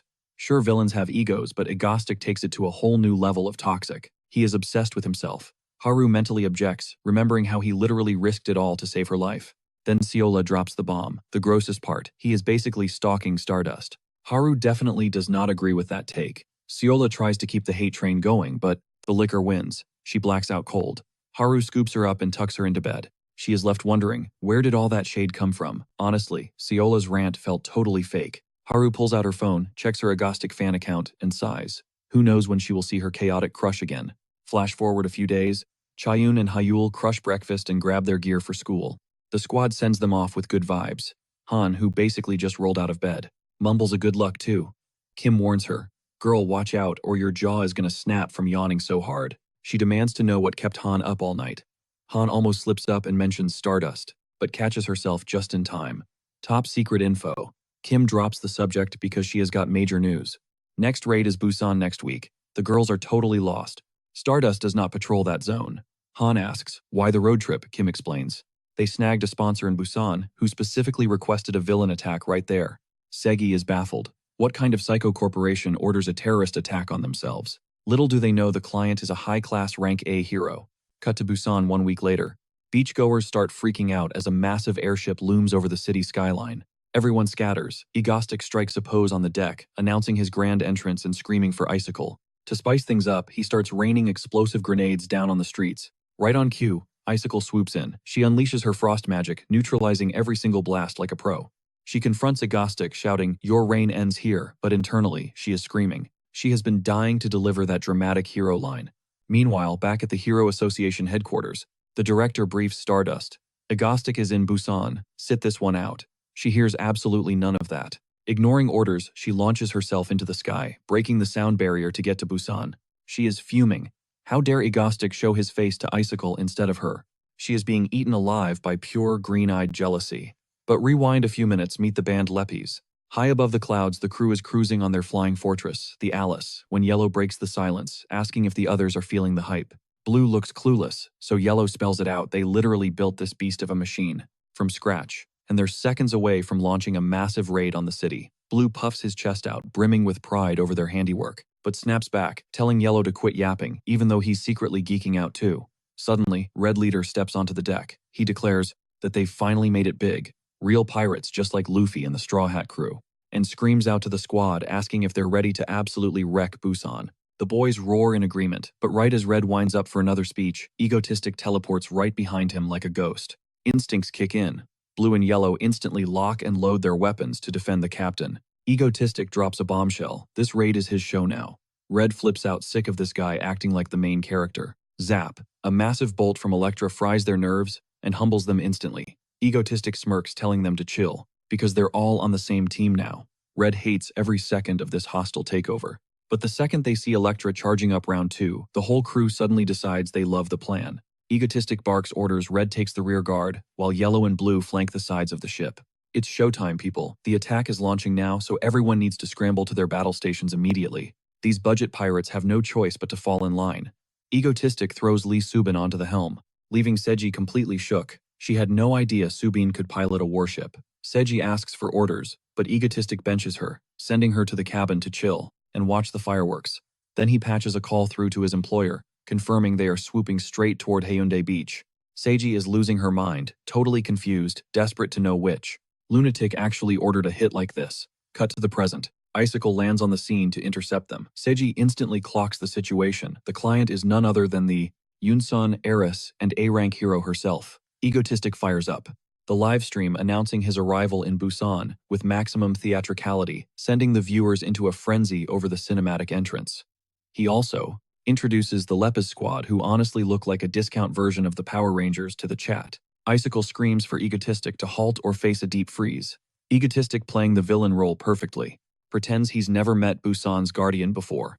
With pure swagger, he launches a volley of grenades to test her reflexes, but Icicle barely blinks. She triggers her powers, flash freezing the explosives mid-air and neutralizing the blast. The chat goes wild for the display, with half the comments already shipping Ice Mango hard. Icicle summons massive ice pillars, surfing them like a highway, straight toward the ship, declaring that no one is escaping today. Egotistic is genuinely impressed by Ciola's acting chops. Meanwhile, the Hero Association buzzes, Stardust telling her Icicle has it under control and to stand down. But Stardust is raging. She refuses to turn back, determined to crash the party no matter what. She hits the afterburners, speeding up to reach the chaos as soon as possible. Back in the sky, Yellow unloads everything he has at Icicle, but she effortlessly blocks with an ice shield and, looking annoyed, counters by freezing him into a human popsicle. The livestream audience is screaming at the display of power. Even Egotistic has to admit, not bad. He never expected her to have this level of precision control. Icicle leaps onto the deck, terrifying red and blue, especially when she starts charging up her freeze rays. Egotistic steps in, aiming his guns and blasting her at point-blank range. He can't let her wipe out his minions that easily. Icicle throws up a barrier just in time to deflect the barrage, while simultaneously channeling a massive surge of frost energy into her fingertips, aiming straight for the deck. Egotistic's eyes widen. That got his attention. Icicle smirks as the entire rear of the ship encases in heavy ice, dragging the vessel down with the sudden weight. Egotistic admits he didn't think she'd actually try to sink the boat. Icicle, eyes gleaming, is curious about his next move now that his ride is crashing. Egotistic laughs, saying the plan is obviously to run, forcing her to scramble to stop him, while she's sniping at him with ice spears. Egotistic talks to the camera, telling the chat that terrorizing Busan is harder than it looks, and signs off for the day. The second the camera's cut, Icicle walks up to congratulate him on a stellar performance, and Egotistic, he throws the compliment right back, solid acting chops. But the ice structure in the rear totally melted, which means it's time to thaw out the yellow guy stuck in the deep freeze. Icicle immediately drops a, "My bad, sorry for the wait." But suddenly, Egotistic's spidey senses start tingling. Something is definitely off. He spins around to Icicle, panic rising in his voice. "Yo, Icicle, what the actual hell is that in the sky?" He freezes, sweat forming, praying this is just some twisted prank. Icicle squints, tracking the projectile. It's not a bird, it's not a plane. It's Stardust incoming like a heat-seeking missile. And judging by that death glare, she is absolutely livid. Pure rage. Cue the instant panic attacks for both of them. Oh oh oh oh oh oh oh oh oh. Oh oh oh oh oh oh oh oh oh oh oh oh. Oh oh oh. Egotistic clocks the getaway boat peeling out. He is gone. Meanwhile, Icicle, sweating bullets, stammers, Stardust, aren't you supposed to be guarding Seoul? Why are you in Busan?" Stardust, dead silent. She just stares, radiating an aura of pure disappointment over the chaos that just went down. Icicle tries to play it cool. "Hey look, I totally had these villains handled. You didn't need to come all this way." Stardust ignores the flex and cuts straight to the chase. "What were you whispering to Egotistic about?" Icicle feigns shock. "You saw that pff? No, he provoked me. I was just clapping back with some trash talk. Nothing deep, swear. Just a couple of insults, you know. Definitely not plotting anything." Stardust starts powering up her fury limitless. "I saw you smiling, Icicle. Don't lie to me. Explain. Now." Icicle keeps her poker face locked in. "We were mocking each other. Just banter. Come on, I'm a pro hero. I'd never vibe with a sleazy womanizing villain like Egotistic. Gross." The problem, Stardust isn't buying it. She says nothing, pivots, and prepares to hunt down her beloved nemesis, to get the truth out of him personally. Icicle panics and grabs her arm. "Wait, are you seriously gonna chase him right now?" Stardust's eyes go ice cold. "Let go. This is priority one." Icicle knows if she lets go, it's game over. If Egotistic slips up and gives a different excuse, they are all doomed. She needs a lie fast. "You can't. He warned me he'd nuke all of Busan if we tried to follow him. We can't risk it. As a hero, you have to put the citizens' safety first." That hits home. Stardust hesitates, grinds her teeth, and stands down. "Fine. Back to Seoul." She bids a stiff farewell to Icicle. Icicle waves weakly. "Text me when you land." As soon as Stardust is gone, she collapses. "Holy crap, that situation just shaved 10 years off my lifespan." She catches her breath, wondering what that whole vibe was about. She looks at the fleeing boat, then back at Stardust's fading trail, and the realization hits her like a truck. Oh my god, Stardust is totally crushing on Egotistic. That is actually adorable. Meanwhile, mid-flight, Stardust is replaying the scene in 4000K resolution inside her head. Seeing those two looking friendly, her blood boils. Egotistic is her personal villain, hers alone. Back off. Cut to Agostic, crashing through his front door totally gassed. Han is like, whoa, back already. Little do they know the very fabric of their reality is shifting. We just went from gritty seinen action to a full-blown rom-com. Hours later, the news is already dissecting the drama. Breaking news sectors are buzzing about a shift in Agostic's emotional state, the anchor announces. He usually only has eyes for Stardust, but today he was focused on Icicle. A so-called emotional expert pops up on screen claiming Agostic has unlocked a new romance route. The fact that he pointed at her is definitive proof. He never points at his sidekick Electra like that. But with heroine Icicle, different story. Seoji is watching this, absolutely fuming. Fake news, trash TV. Though, that explains why Kim does whatever he wants, she mutters. Han nods in agreement. Yup, totally makes sense. Meanwhile, Kim Agostic himself is sitting there, totally clueless. Wait, what did I do? The girls stand up. Han commands, we are eating all the remaining mango ice cream, now. Kim is baffled. Okay. Suddenly, Lee Subin slides in, shoving a bowl of mango ice cream at him. But the look in her eyes, pure murder. She is not happy about him rizzing up another heroine. Kim just gulps and starts eating. Best to stay quiet. Seriously gonna chase him right now? Stardust's eyes go ice cold. Let go. This is priority one. Icicle knows, if she lets go, it's game over. If Agostic slips up and gives a different excuse, they are all doomed. She needs a lie fast. You can't. He warned me he'd nuke all of Busan if we tried to follow him. We can't risk it. As a hero, you have to put the citizens' safety first. That hits home. Stardust hesitates, grinds her teeth, and stands down. Fine. Back to Seoul. She bids a stiff farewell to Icicle. Icicle waves weakly. Text me when you land. As soon as Stardust is gone, she collapses. Holy crap, that situation just shaved 10 years off my lifespan. She catches her breath, wondering what that whole vibe was about. She looks at the fleeing boat, then back at Stardust's fading trail. And the realization hits her like a truck. Oh my god, Stardust is totally crushing on Agostic. That is actually adorable. Meanwhile, mid-flight, Stardust is replaying the scene in 4000K resolution inside her head. Seeing those two looking friendly, her blood boils. Agostic is her personal villain, hers alone. Back off. Cut to Agostic, crashing through his front door totally gassed. Han is like, whoa, back already. Little do they know the very fabric of their reality is shifting. We just went from gritty seinen action to a full-blown rom-com. Hours later, the news is already dissecting the drama. Breaking news sectors are buzzing about a shift in Agostic's emotional state, the anchor announces. He usually only has eyes for Stardust, but today he was focused on Icicle.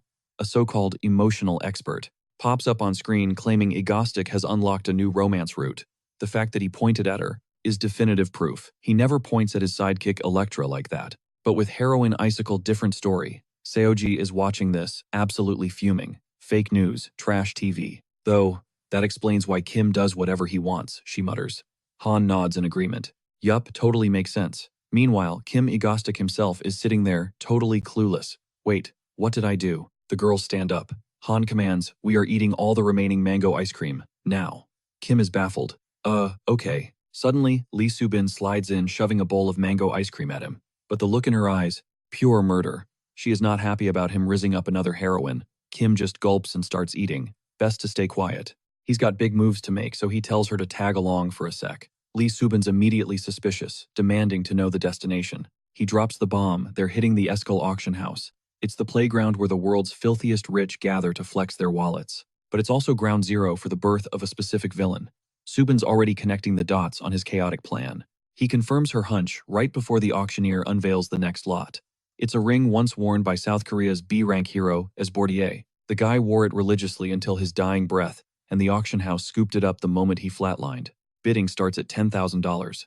Agostic knows the lore. The dark power inside that trinket is destined to spawn an S-rank villain. He's got to intercept that disaster to save himself a headache later. Some random guy throws out a bid of $25,000. Agostic doesn't hesitate, instantly slapping down a bid of $100,000. In his head, he's already waving goodbye to the NPC, who was supposed to turn into that S-rank nightmare. The guy tries to clap back with $105,000, but Agostic isn't playing games. He escalates straight to $150,000.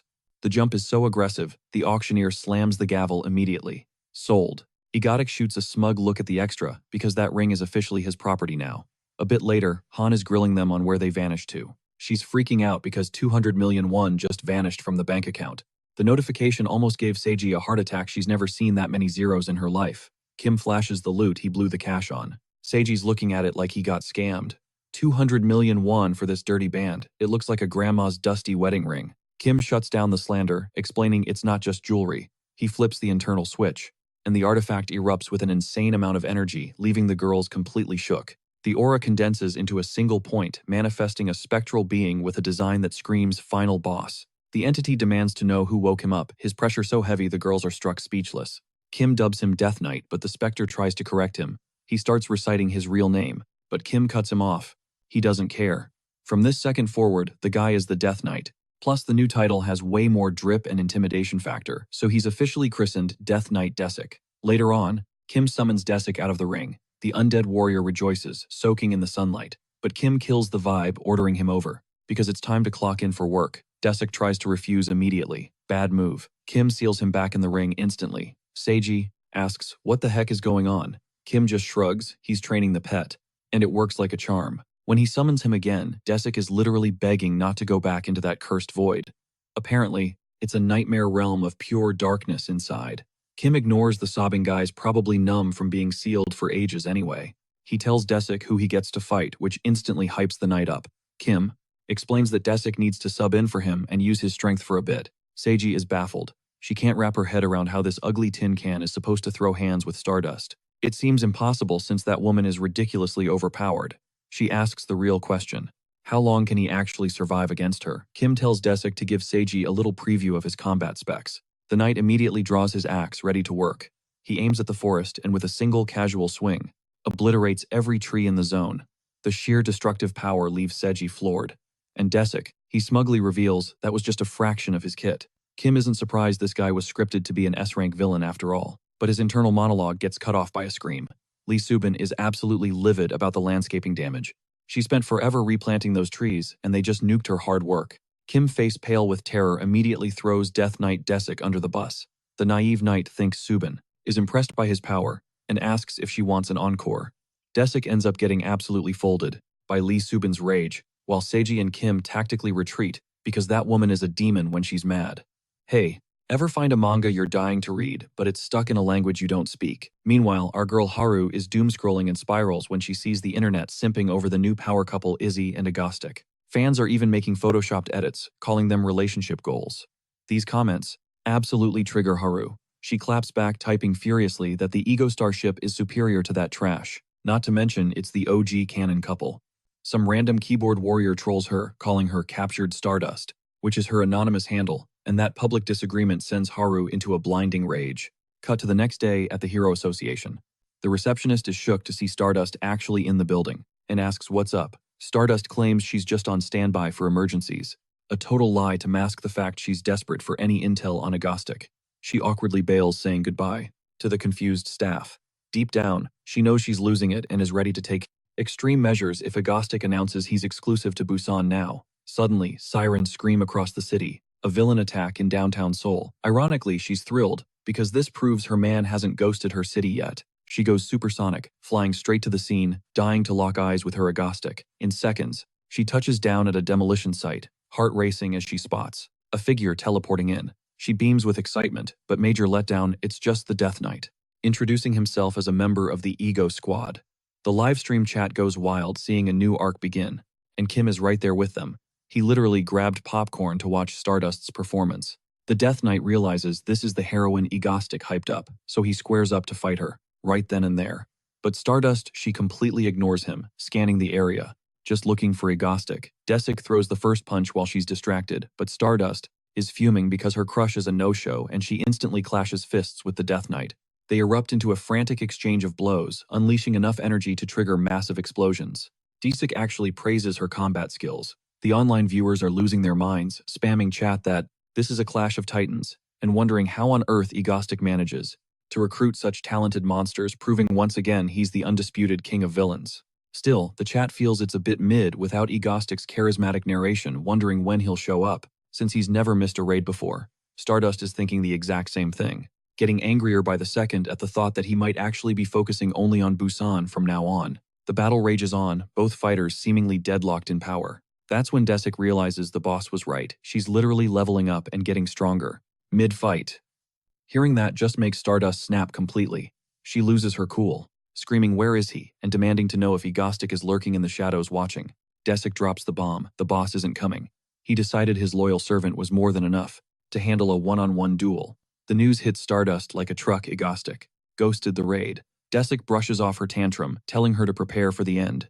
Stardust, seething with jealousy, shouts that the two-timing player took a luxury airship to Busan for her, but only sent a grimy lackey to deal with Stardust. The knight takes personal offense to that insult, while Stardust was absolutely losing it, totally insulted that Igostic didn't think she was worth showing up for in person.